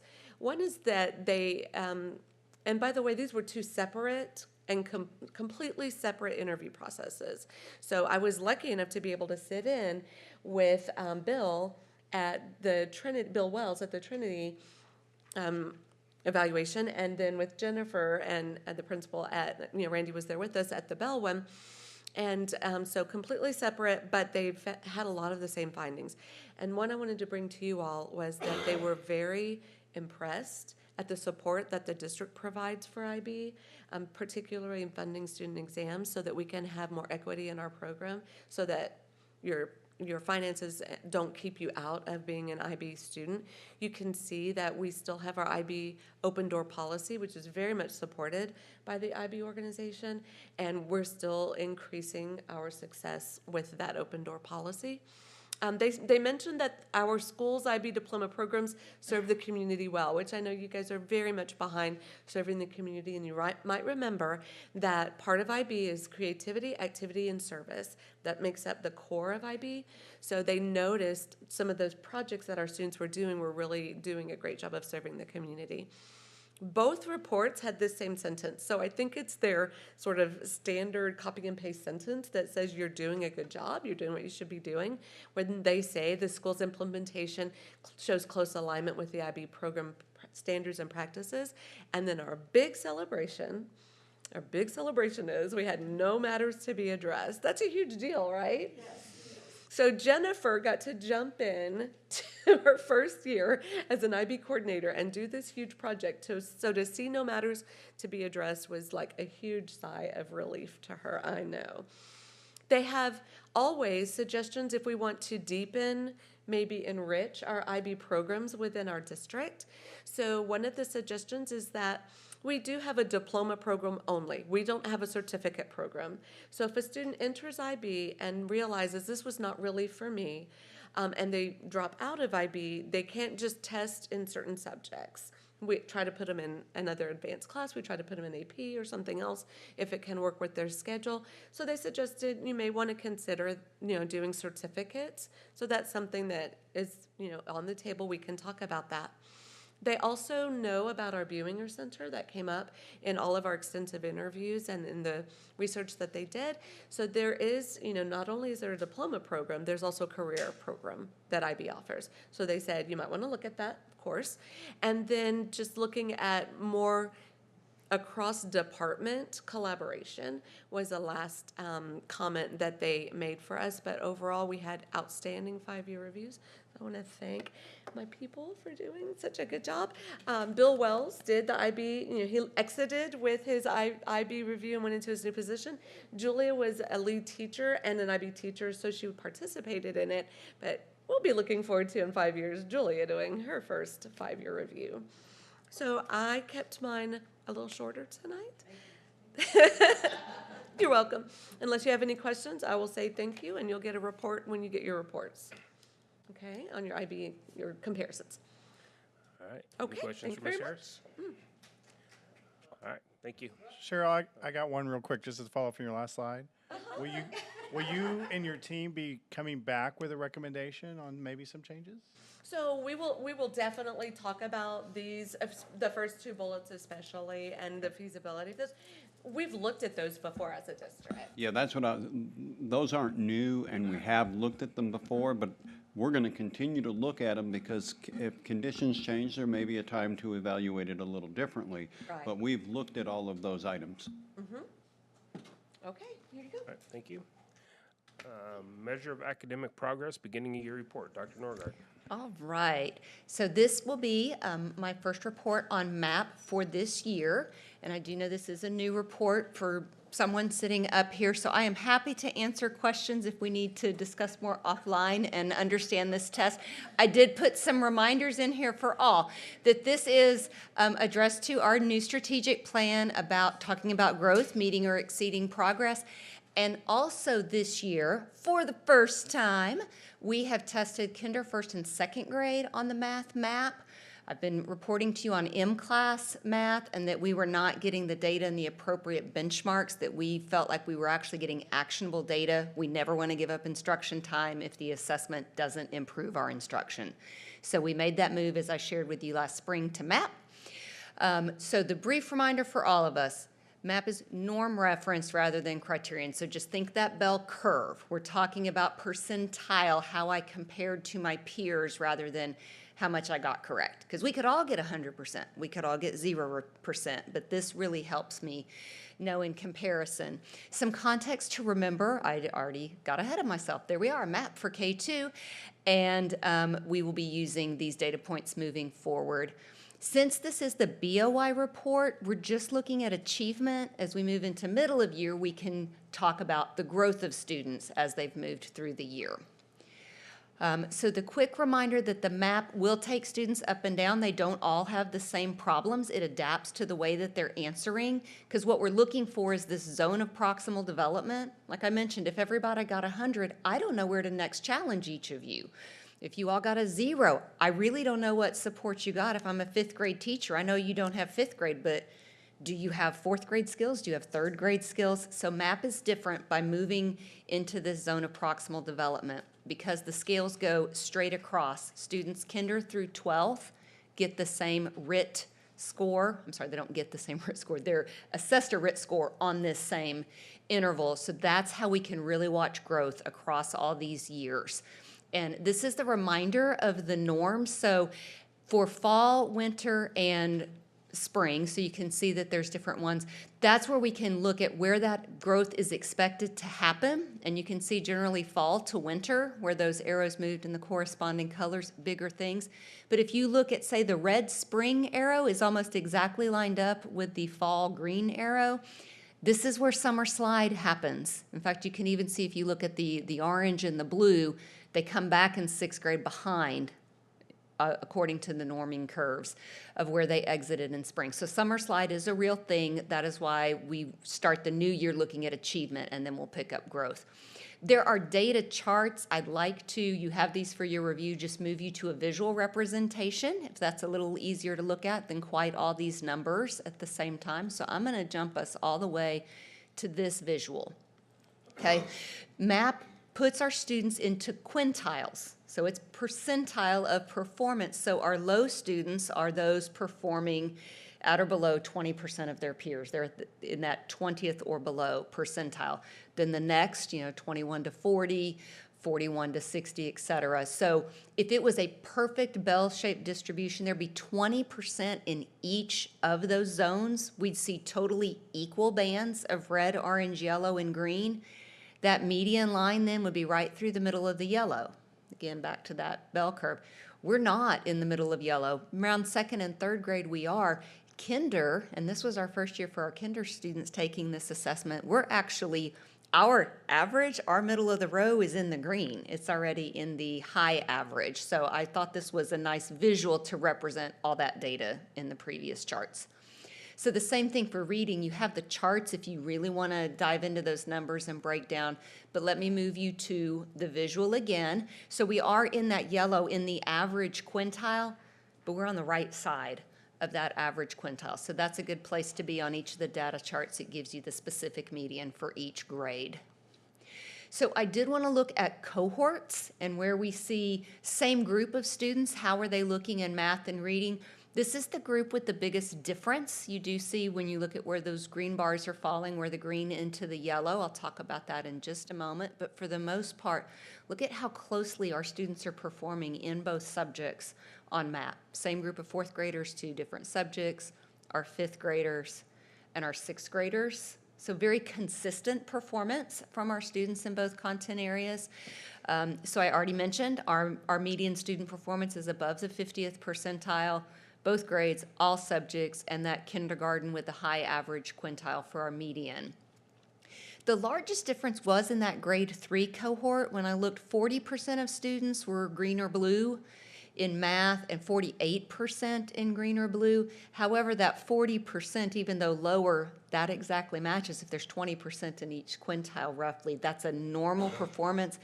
But we're doing better in reading with that group of students. So that's something that we'll be looking at. Without getting too much into the specifics for you, I want to remind you the first time I brought you MAP, I showed you lots of snips of teacher reports, and there are a lot of them, and I'd be happy to share them again if anybody would like to see more about those. But it really helps the teacher see, now that I have this actual instructional level, not just, yay, here's my group that got everything right, but I see how much beyond did different groups push so that I can provide that enrichment for advanced academics like we were just hearing, or at the lower end, how do I provide the right intervention? So there are lots of reports. We've had additional trainings this year for our teachers in how to use those reports to effectively form their intervention groups. So they are really, now that we're a couple of years into the administration of MAP, feeling more and more comfortable in using this data to inform their groups. Questions? Any questions? So Holly, as I look at these numbers, I mean, this is a new way. I mean, we've been doing this a couple years now. So, as I look at it, it's hard as a board member to really, and I don't think this is the purpose of it, to really get an overall view of how our students are doing. But that's not the point, right? I mean, the point is, because what we're used to looking at is how are they doing benchmarking towards a summative criterion reference test. Can they get the percent they need to achieve the level that they need? This one is really about taking it back to the classroom and that first side, that zone of proximal development. How can I hit everybody where they're ready to learn? so student by student, that's where this is important. Absolutely. More than the overall, we're 59th percentile as a body. That doesn't really tell us that much. It tells us we're a little ahead of average. Yes, but the power is in the teachers Power is taking in those reports. in the individual students, knowing your students, growing your students. Okay. Absolutely, which is just a little more than I can bring you here. Yeah. Okay. All right. Any other questions? Thank you. Tag. Mary, you're skipping. Dan's been standing out there very patiently. Senior citizens should not have to. I thought I was going to be lucky and not have to follow Holly for a minute, but that didn't happen. All right, safety and security update. Very quick. I will be very quick with you guys. It's just a quick update on where we are, some of the things that are going on with the state right now. So I'm going to walk you through some of the update on the safety standards, the emergency management and reunification we discussed earlier. Talk to you shortly about the emergency mapping that we have completed, Sentinel BTA, which is behavioral threat assessment. We're going to be a state pilot program, and then some of the social media events that have been going on the last few weeks. So if you guys look at this, this is the Sentinel dashboard for our district. They have, this is just one piece of several different things that they have on our dashboard, but one of the things is that all of our compliance reports and all of our EOPs, everything goes through Sentinel now. And as you can see, we just finished up the September of 2024. It was due to see where we are on all the 12 safety standards. So we know that the House Bill 3 armed security, we know where we are in that. So that will be quickly turning to green here within the next few months or years, as soon as we are ready to have those slots filled. The only yellow that we have left, and we have provisional compliance, but we just have had, it's taken a while to get all of the emergency responder antennas up on the campuses. So we're in the middle of that. We had to pause the RFP and go back and do an evaluation with Motorola. And so that RFP is about to come out again soon, and then we'll be in compliant with that. So if you looked at this 3 years ago, we had about 6 of those that were in compliance. So we are moving correctly in the right direction as fast as we can get there. And is there a time frame that everything has to be? We just have to report once a year because of the House Bill 3 and that we have an exception on that. We're adopting the GC exception. That really doesn't matter. It's just a way for them to be able to tell where we are. So for our emergency and mapping, I came to you guys 2 years ago and discussed this. This is just a far out overview. When we have the facility meetings, we can go into more detail of what these maps look like. But I'm very excited about this because this is the overview of Spring Garden. When you go in further and we actually get down into the actual within millimeters mapping, digital mapping, linked up with Google. When all of our emergency response will be connected through this. So all of our first responder cities have these maps. When there is an incident, it will go down to a grid. So if you're looking at, that there's an event on a campus, and we'll be able to say that it's L6. So instead of first responders going to the front of the school, they will know exactly where to go. When a teacher calls 911 from a classroom, once we lay all of our telephone, what do I want to say, trees, our extension trees into the system, then when a teacher dials 911, we'll have an actual dot that will come up, and the same with Raptor. So we will be able to tell from any campus, and this is very important with the larger campuses, especially with Trinity and Bell, when a lot of times when there's a medical emergency and they come, they really just don't know which side of the school they're supposed to go to or what entrance. So this gives all of the 911 dispatches lifetime information for us. So this was a huge project. We have every single one of our facilities have been mapped and updated. I want to say it's the first time in the district that we've actually had accurate maps for every building. That will change as we're building new buildings, but we'll be able to catch up a lot faster. So for Sentinel, one of the things that they talked about this summer at the safety conference was the behavioral threat assessment. You guys know that we have a very engaged threat assessment team that meets weekly. They have heard about our model. They spoke with us at the conference. They are doing a BTA pilot program for campuses in school districts across the state. We were actually called and said we would really like you guys to be part of this because our model is very unique, and they're going to spend the next 3 or 4 months monitoring the different models and seeing what they are going to officially adapt as the state. They are making their own right now. There's about 3 or 4 threat assessment models that are used across the country.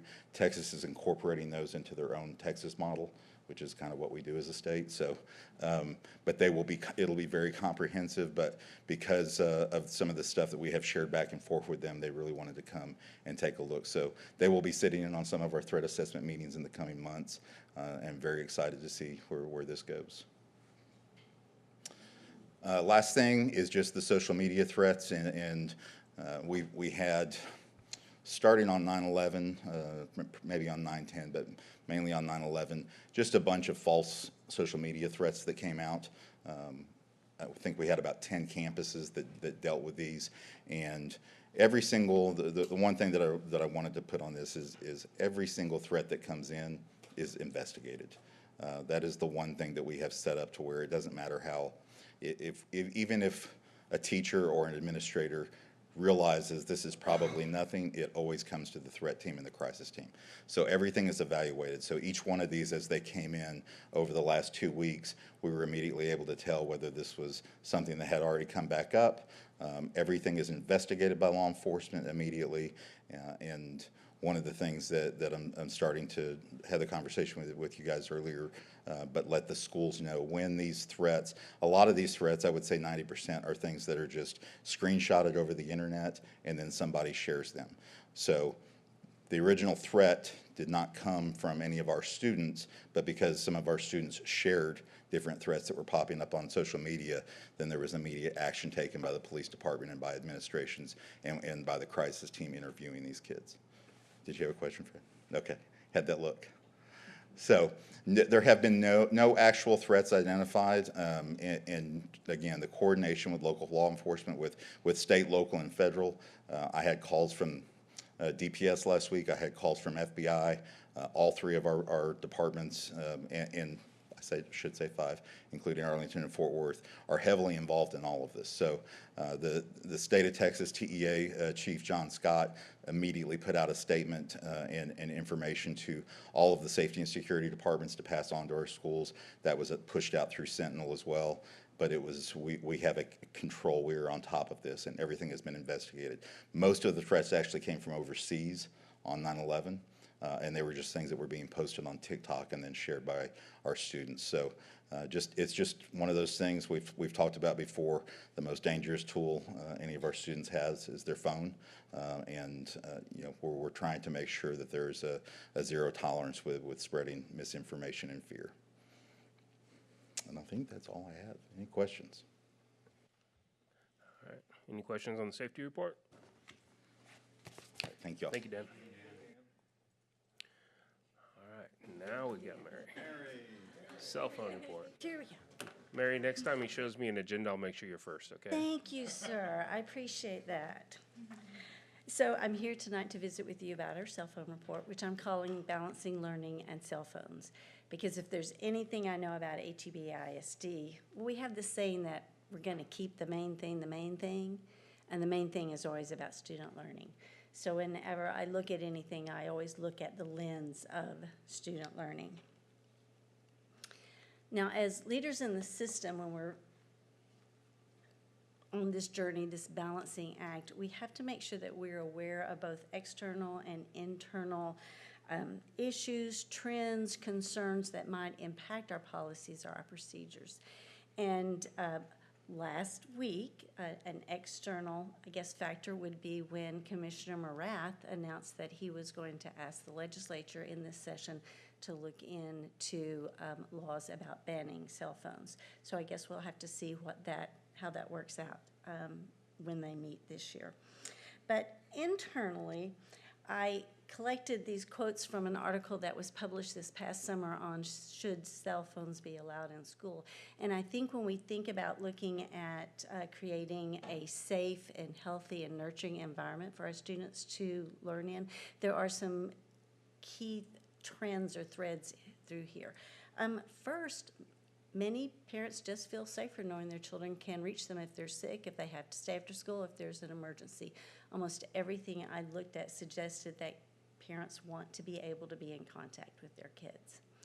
When we talk about healthy, there are some real and valid concerns about the use of cell phones and social media and the impact that it is having on our students, their communication skills, their social etiquette, their just health and well-being. And then when we talk about nurturing, I think about when we nurture the soul and we teach kids things, don't we have a responsibility to also teach them to use their electronics in a responsible and ethical manner? So I created a Google survey because that's what Mary knows how to do. We don't collect data through PEEMS on cell phones or cell phone collections or anything like that. So this is anecdotal data. It was sent to just the secondary principals. I used our code of conduct guidelines when I was asking my questions. So just a reminder, when we talk about utilization in the classroom, it is the teacher, what the teacher deems appropriate. And then in high school and junior high, it varies just a little bit about outside the classroom when students are going to be able to use their cell phones. So of course I read through all of the results, and then thanks to Dr. Hopkins, I was able to use AI to also look for trends among the responses. And so I want to say that overall there was a high satisfaction with our current practices. And why I say that is because we're able to keep the main thing the main thing. Learning is happening in our classrooms. The three trends that kind of came about were inconsistent guideline implementation among the levels and also across classrooms. So our high school principals felt they had that their concerns weren't as great as those in the junior high. And that's to be expected at that grade level. We have just kids are getting older, more mature, a little more responsible. Distractions in class, yes, cell phones are a distraction. And we just heard from Dan how they're being used sometimes to be that distraction. And then teacher and student compliance of varying levels. I was at the Buinger on Friday and I was in 2 different classrooms. Students were not in either of the classrooms, it was during lunch, but in one classroom when you walk in, the teacher had one of the shoe organizers that you put over your with numbered, and she said as the kids come in, they put their cell phones in there. The other teacher, I think she teaches human psychology, and she said, no, I want to teach them the responsibility. I want them to be responsible and learn how to be responsible for their learning and how to manage the cell phone. Challenge with student violations and procedures, I think that just goes back to consistency. And it's something that I read over and over again in the report, that we're still working on the consistencies within our programs. So what are we doing and what are we striving to do so that we are able to keep the main thing the main thing? Well, principals are implementing written policies consistently and are clearly communicating expectations to students, parents, and employees. Administrators, principals, assistant principals are consistently monitoring classroom and supporting staff by enforcing rules. Our employees are modeling appropriate cell phone use. Teachers are promoting that digital literacy to be a good digital citizen by teaching students about online safety and cyberbullying and appropriate behavior. And then Dan and his team are always going to provide guidelines for us for the use of cell phones in emergency situations. Now that slide about distractions, when we talk about distractions, then we're always going to go back to our best classroom practices, which are, once again, establishing clear expectations and rules, clearly communicating disciplinary steps, creating norms like we do in lots of situations, also with student input about their devices, fostering a culture of responsible digital citizenship, and then keeping the student engaged with the main thing, student learning. So that was a quick snapshot through the lens of secondary principals about cell phones in our classrooms. What questions can I answer for you? Any questions on this report? So Mary, on the on the slide that talks about the junior highs having individual campus decisions on their use of passing periods and lunchtime. Yes. Have any of the junior highs, do any of them vary on the decisions that they've made on that? Yes. Some have allowed cell phones in both breakfast and lunch, usually as an incentive if they're keeping the cafeteria clean, if they're following the rules, that sort of thing, they can use their cell phones. Others limit it just to lunch and just if you've earned that privilege. And one campus is just after school is when they can use their cell phones. So it varies more among the junior high than it does at, let's say, Bell or Trinity, Buinger, or Keys. So I have a follow-up question to what Chris asked. And let me start by saying I don't actually have an opinion on this, but since we do have variations occurring at the junior highs, and since our district is fairly transient, meaning kids move around, is it good or bad that policies may be different from one junior high to the next? And should that be, and I'm not saying it should it be more on a standardized across the board, or should it not be? I don't have an opinion on this, I'm just thinking.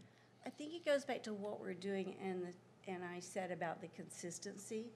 I think if we clearly communicate, and that's in any situation, any classroom, when kids know what the rules are and if we enforce them consistently, then I don't think it would be an issue moving from one building to the other.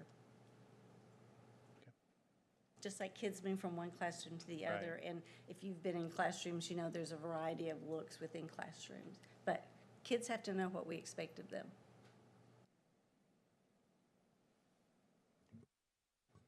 All right, thank you very much. Thank you, Mary. All right, we are ready for action items. No items were removed from the consent agenda, so we're at 11.02, consider approval of HEB ISD license to Child Care Associates for Linda K. Child Development Center. Mr. Williams? Okay. A couple of Fridays ago, I gave you a fairly detailed explanation of this kind of a long-term situation where we have a building sitting on our property over at West Hurst. And when we were negotiating, I'm trying to give you the Cliff Notes version here. When we were negotiating, not negotiating, but discussing with the city of Hurst our land swap for Bel Air and doing all that stuff, we came across that there's no agreement. We couldn't find an agreement in the file with Child Care Associates, who owns the Linda K Center over there. Long story short, the district approached them back in 1998 to place a building there. The district wanted them to actually come onto the district property and let them put a building there, and they gave them basically a letter of commitment for 10 years. Well, that 10 years has come and gone. They've been sitting there ever since, operating their daycare, their Head Start program, and with no agreement. And they don't pay rent. It was just the agreement the district made back then.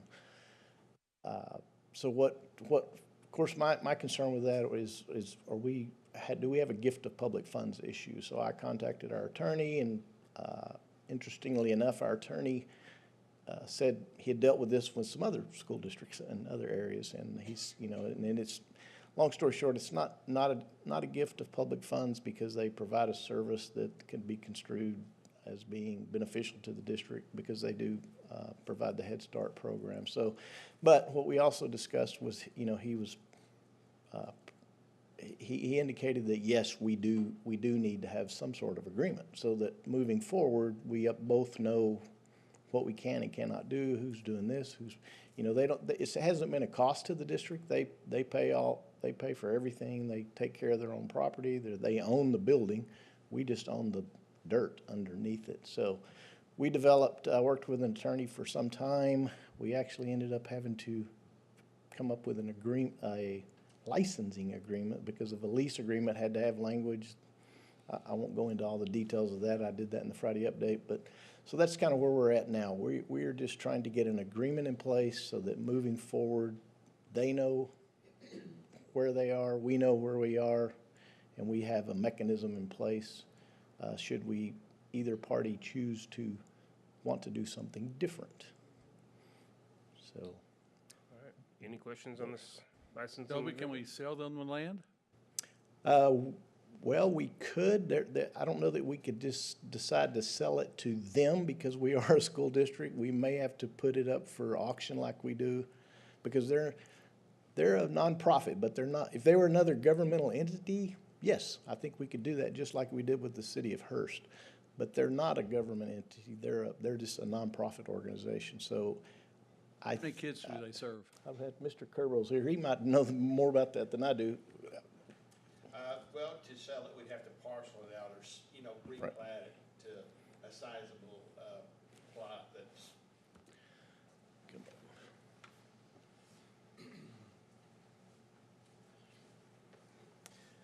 We'd have to replat it to a sizable plot that we can live with. We still have a facility there at West Hurst Service Center. So we don't want to get rid of that, or all of that facility there. So just figure out that portion of it.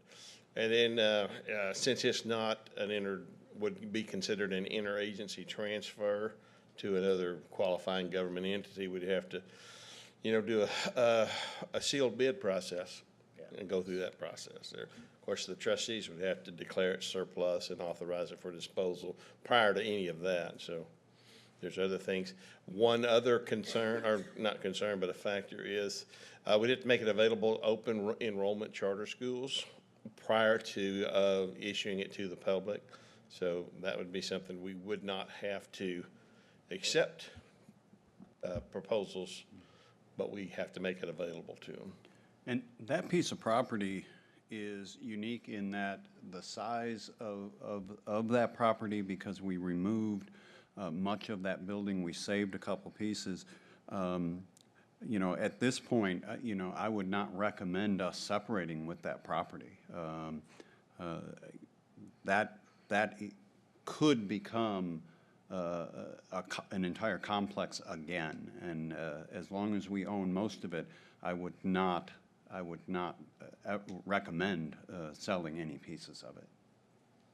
Do you know how many children they serve? I don't know exactly, but I think around 2,200 maybe. Well, no, not at this school. That's CCA. CCA. That's a small building. I can't imagine it's. Probably 68 or so. Yeah. 74 according to. And what's the benefit to us? they're teaching the Head Start program, and those kids, the ones that, not all of them will come into our district, but some of them will, so it kind of gives them a leg up, I guess. It is Head Start, so it is a little different. That's what I had, I'm a secondary guy, I'm like, Head Start, what? So they take kids much younger. I mean, it's not just a pre-K program, so I guess it's basically infants. So it is a different program than we have with just of our pre-K. But I do not know exactly what. We'd have to do additional research if the board has questions on I just the wonder exact I've programs. seen the that- building, I don't know what, I'm secondary, I don't know what it's for. Yeah, I'm with you. I'm a graduate of Head Start, so I went through 4. I mean, interestingly enough, when I contacted CCA initially, they thought they owned the property. They didn't realize they were sitting on our property because nobody's there that was there during just like they aren't here during the original agreement. So, you know, I first had to kind of prove to them that, yes, the district owns that property. That is ours. So, and we kind of started and went from there. It's been a 6-8 month long process. So. Yes, there were a couple on the board at the time. Miss Ballou and. Kay Miller. Yeah. Yeah. Are there any, of the kids that are there, are there any that are in pre-K? That I do not know.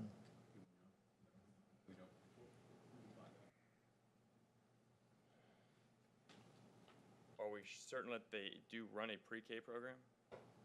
They do run a Head Start program, which yeah, I believe it's even in our agreement that they'll continue to do that. And if they don't, then.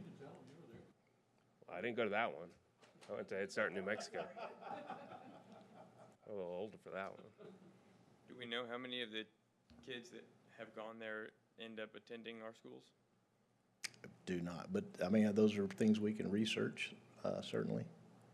Of the other CCA campuses in Tarrant County, do any of them have agreements with school districts? I believe there are some. Our attorney indicated there, he had worked on a couple, and because he knew, when I contacted him, he knew what I was talking about, so. Do you know which ones? I don't know. Can I ask a question? Dobie, do we know if any of the other agreements with districts, are they providing the facility free or are they charging rent, or do we know? I do not know that either. Okay. Like I say, our main purpose, according to our attorney, was just to try to get an agreement in place because they've been there for 15 years as squatters, basically. I don't know what else to call them. If you read the letter from '98 from Dr. Kalas, he really gives 2 reasons for doing this, and one is to educate pre-K children, which we didn't have a pre-K program at the time. Right. And 2 is those kids end up enrolling in our school. And I don't know if either one of those 2 are still true today that would necessitate us to do this. Especially where they're located at, I bet you they are getting into our school. Say get into kindergarten. Right there where the schools are. But those are certainly things we can research and get back to this. I mean, what's another month after 15 years? But well, actually, that was my question. So my first question is, Mr. Brown, would that hinder the decision? And before he answers that, Dobie, if we needed to have some of those answers before making this decision, would it be a problem? We can certainly do our best to try to find the answers to those questions. Okay, Dobie, I have a question. What if all the kids that go there are from Fort Worth? What difference does it make? Well, that's a good question. I mean, if it's helping kids. Yeah, and they don't go to the district and they live in Fort Worth, but it still serves a purpose for this huge community we're in, northeastern County. So yeah, I mean, we're at a place where as a district, we're just trying to straighten out some paperwork, right? We're trying to make things right. Yes, we're trying to straighten out paperwork. We're trying to eliminate a little bit of liability that we thought we might have because we have this building on our property that we don't have a association with. But I don't know that anyone ever wanted to get into, making them justify their own existence in order to stay on our property. That's what I'm thinking. Is that where we are? Or do we want to go down that road, or do we just want to solve this problem that we have in terms of real estate? Yeah, I don't have a problem with that. Motion? All right. Any other questions? I'll accept the motion. I move the board approve the license agreement to Child Care Associates for Linda K. Child Development Center as presented. Second. I have a motion and a second. The board approve the license agreement to Child Care Associates for Linda K. Child Development Center as presented. Please vote.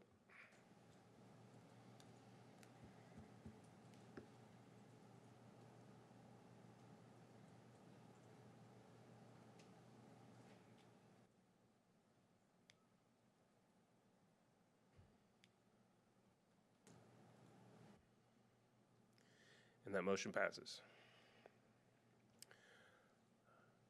All right, 11.03, consider approval to allocate funds to visual and performing arts from the locally defined capital improvement fund for the purchase of replacement band instruments.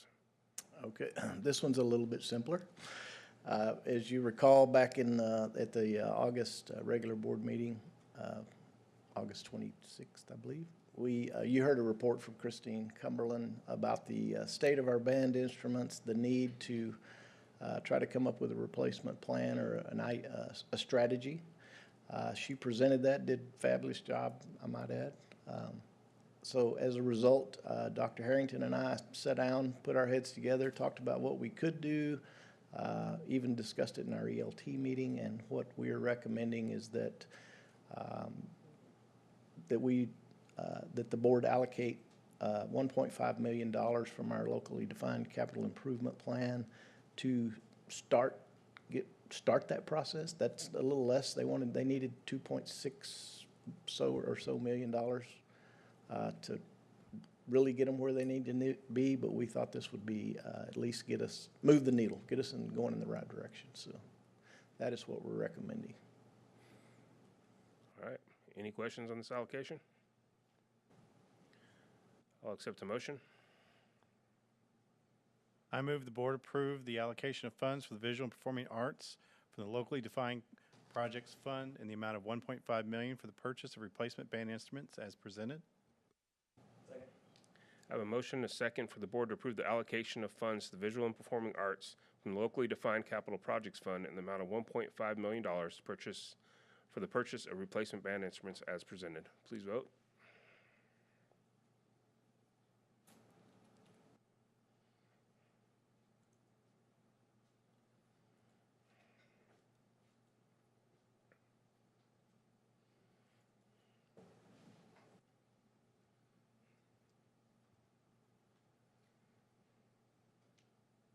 And that motion passes. Yes, sir. You want Brandon to text Christine, or do you? He already did it. He beat me. All right, item 11.04, consider approval of RFP 21-05 and 21-05B, maintenance supplies, equipment, and service extension. Mr. Kerbo? Good. I'll be brief on this one. This is, we overlooked this item to renew, to present to you at the first board meeting this month. So this is another one of those as-needed supply orders to order nuts and bolts and air filters and WD-40 and whatever else we might need to maintain our facilities. So. All right. Are there any questions on this RFP? I'll accept the motion. I move the board approve the extension options for RFP 2105 and 2105B for maintenance, supplies, equipment, and services as presented. I have a motion and a second for the board to approve the extension options for RFP 21-05 and 21-05B for maintenance, supplies, equipment, and services as presented. Please vote.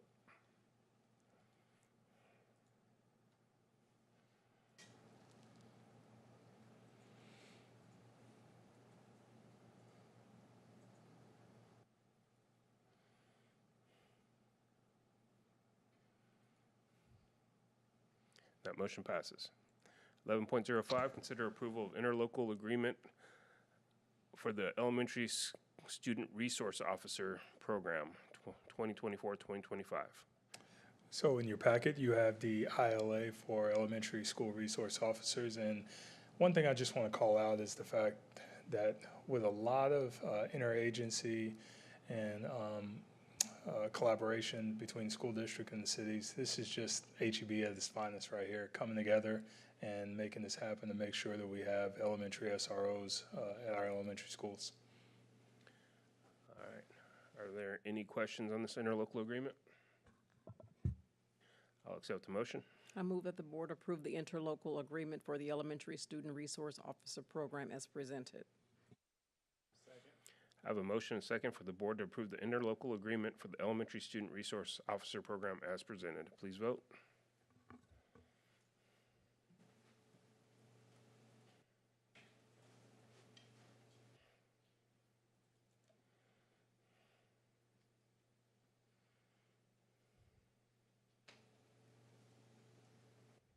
And that motion passes. And I'd like to just say from the board, I got to sit in on one of those meetings or a couple of those meetings with the cities, and the amount of work that went into this, and from both the administration and Dan and the three cities with the police chiefs and the city managers, and Hurst-Euless-Bedford, and especially Euless for stepping up and helping take the lead on this and making this get over the line and actually start happening. So we're excited to be moving forward on this. All right, at this time, we're ready for open forum number 2. I have one card from Scott White. And reminder, you're gonna have 3 minutes and your time will show up on the screen. I'll try to make it in 2:45. All right. First, I'm delighted to be here tonight. You guys are running an outstanding school board meeting. My name is Scott White. I'm running to represent HEB ISD voters who live in Northeast Euless in the State House of Representatives. So this is Texas House District 98. And so I'm going to give you a conversation around school funding. So the solution for funding our public schools is right under our noses. Before retiring, I worked for Accenture, a Fortune 500 business and IT consulting company. I'm an expert at business process reengineering and IT systems. Looking closely at Texas school funding laws, I zeroed in on the Tier 1 M&O funding. The funding that's controlled by the state needs to be re-engineered. So here's my 4-part, but very quick proposal to simplify how this works. So first, we should drop the current language. So things like basic allotment and WADA, and we should use standard business language like services and price and quantity and unit of measure and total it all up. Second, each public school service, such as regular education, special education, dyslexia, gifted and talented, should have a price for that service, which is then multiplied by the number of enrolled students. These prices should be adjusted for inflation every year, right? So funding would be easy to calculate by multiplying the type of service by the number of enrolled students. All right, so third, after each ISD completes its pricing sheet, the state would sum up the total for all the ISDs. The result is the amount of funding needed to support every student and district. So multiply this by about 55% or a similar percentage to find the total dollars to be collected through property taxes. All right, now fourth and the most important, we should automatically recalculate the Tier 1 property tax rate each year using the total to be collected property tax dollars I just talked about and divided by the total statewide property appraised value. So this gives us a rate that, when applied, would make the collected tax amount exactly match the school funding requirement, and no district pays more or less. So let's test this idea. If enrolled students decreases and the appraised value stays the same, our tax rate automatically decreases, right? So the second one would, let's say enrolled student stays constant and property values increase, then the tax rate automatically decreases. And third, if students choose a private school and property values stay the same, then the tax rate automatically decreases. Hence, how vouchers would be spread amongst us all. So let's recap the benefits. Collect property tax amounts exactly match the demand for public schools. Every public school receives a fair amount of funding aligned to their student population's unique needs. In recaptures or Robin Hood automatically adjust for inflation. And I get to stop. Thank you so much. Thank you, Mr. White. All right, we're in other business, 13.01, opportunity for board members to request items to be placed on future board agendas. Does anybody have anything this evening? I do. Ironically, appreciate that, Scott. As you know, board coming up will be a year from which we will elect TAD folks. In doing so, the current TAD board is currently 5 seats are elected by the cities and the districts, as well as the county, and 3 of them are done by the general public. If we choose, and we don't have to, perhaps, we want to put a name as a nominee, 1 or 5 names, that has to be done in a public meeting prior to October 15th. So I would ask that maybe we have a discussion and perhaps have an action item to put 1 or more names on that for our October 7th. Do I have a second? So we have that on the, Or do we already have we're it? going to have that on the future agenda, right? Because that's part of our normal business operations is Awesome. going through TAD. I didn't know if we had it on the October 7th agenda. I don't know if it's on October 7th, but I assume it is, yeah. Okay. Well, then I retract all of that. Okay. Anybody have anything else?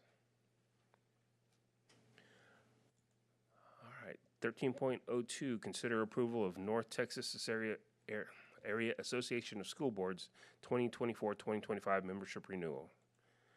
Does anybody have any questions on this? I'll accept a motion. I move that the board approve the North Texas Area Association of School Boards 2024-2025 membership renewal. I have a motion, and a second, for the board to approve the North Texas Area Association of School Boards 2024-2025 membership renewal. Please vote.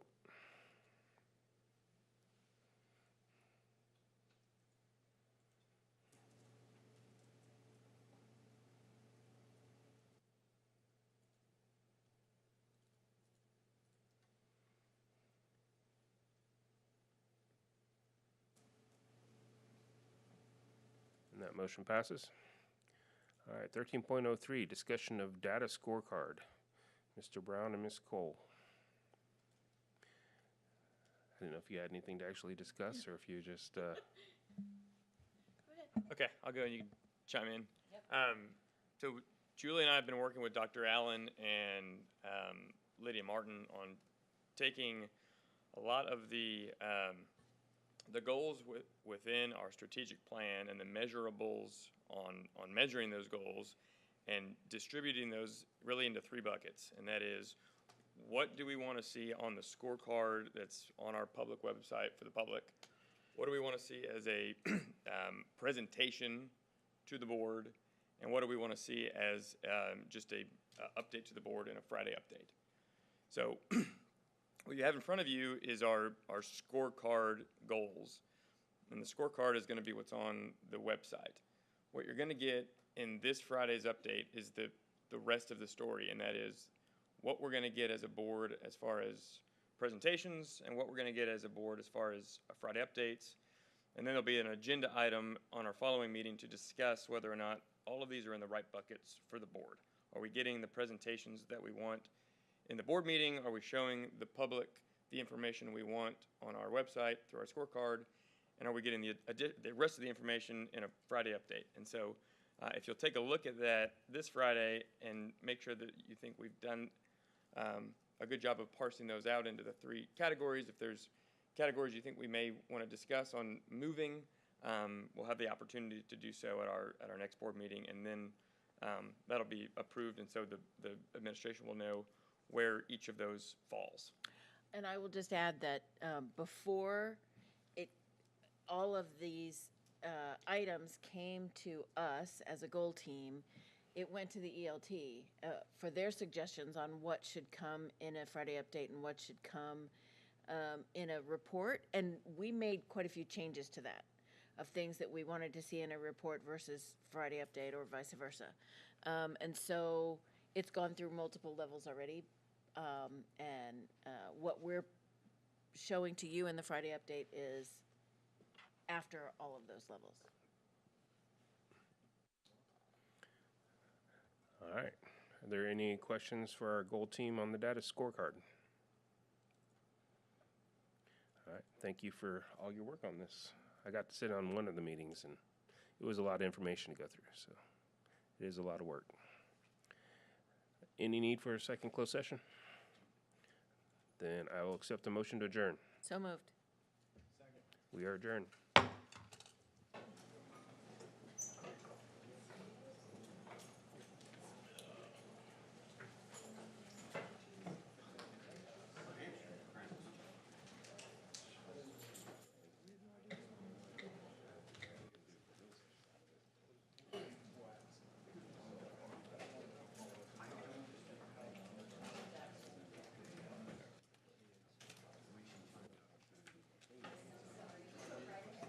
I just realized after looking at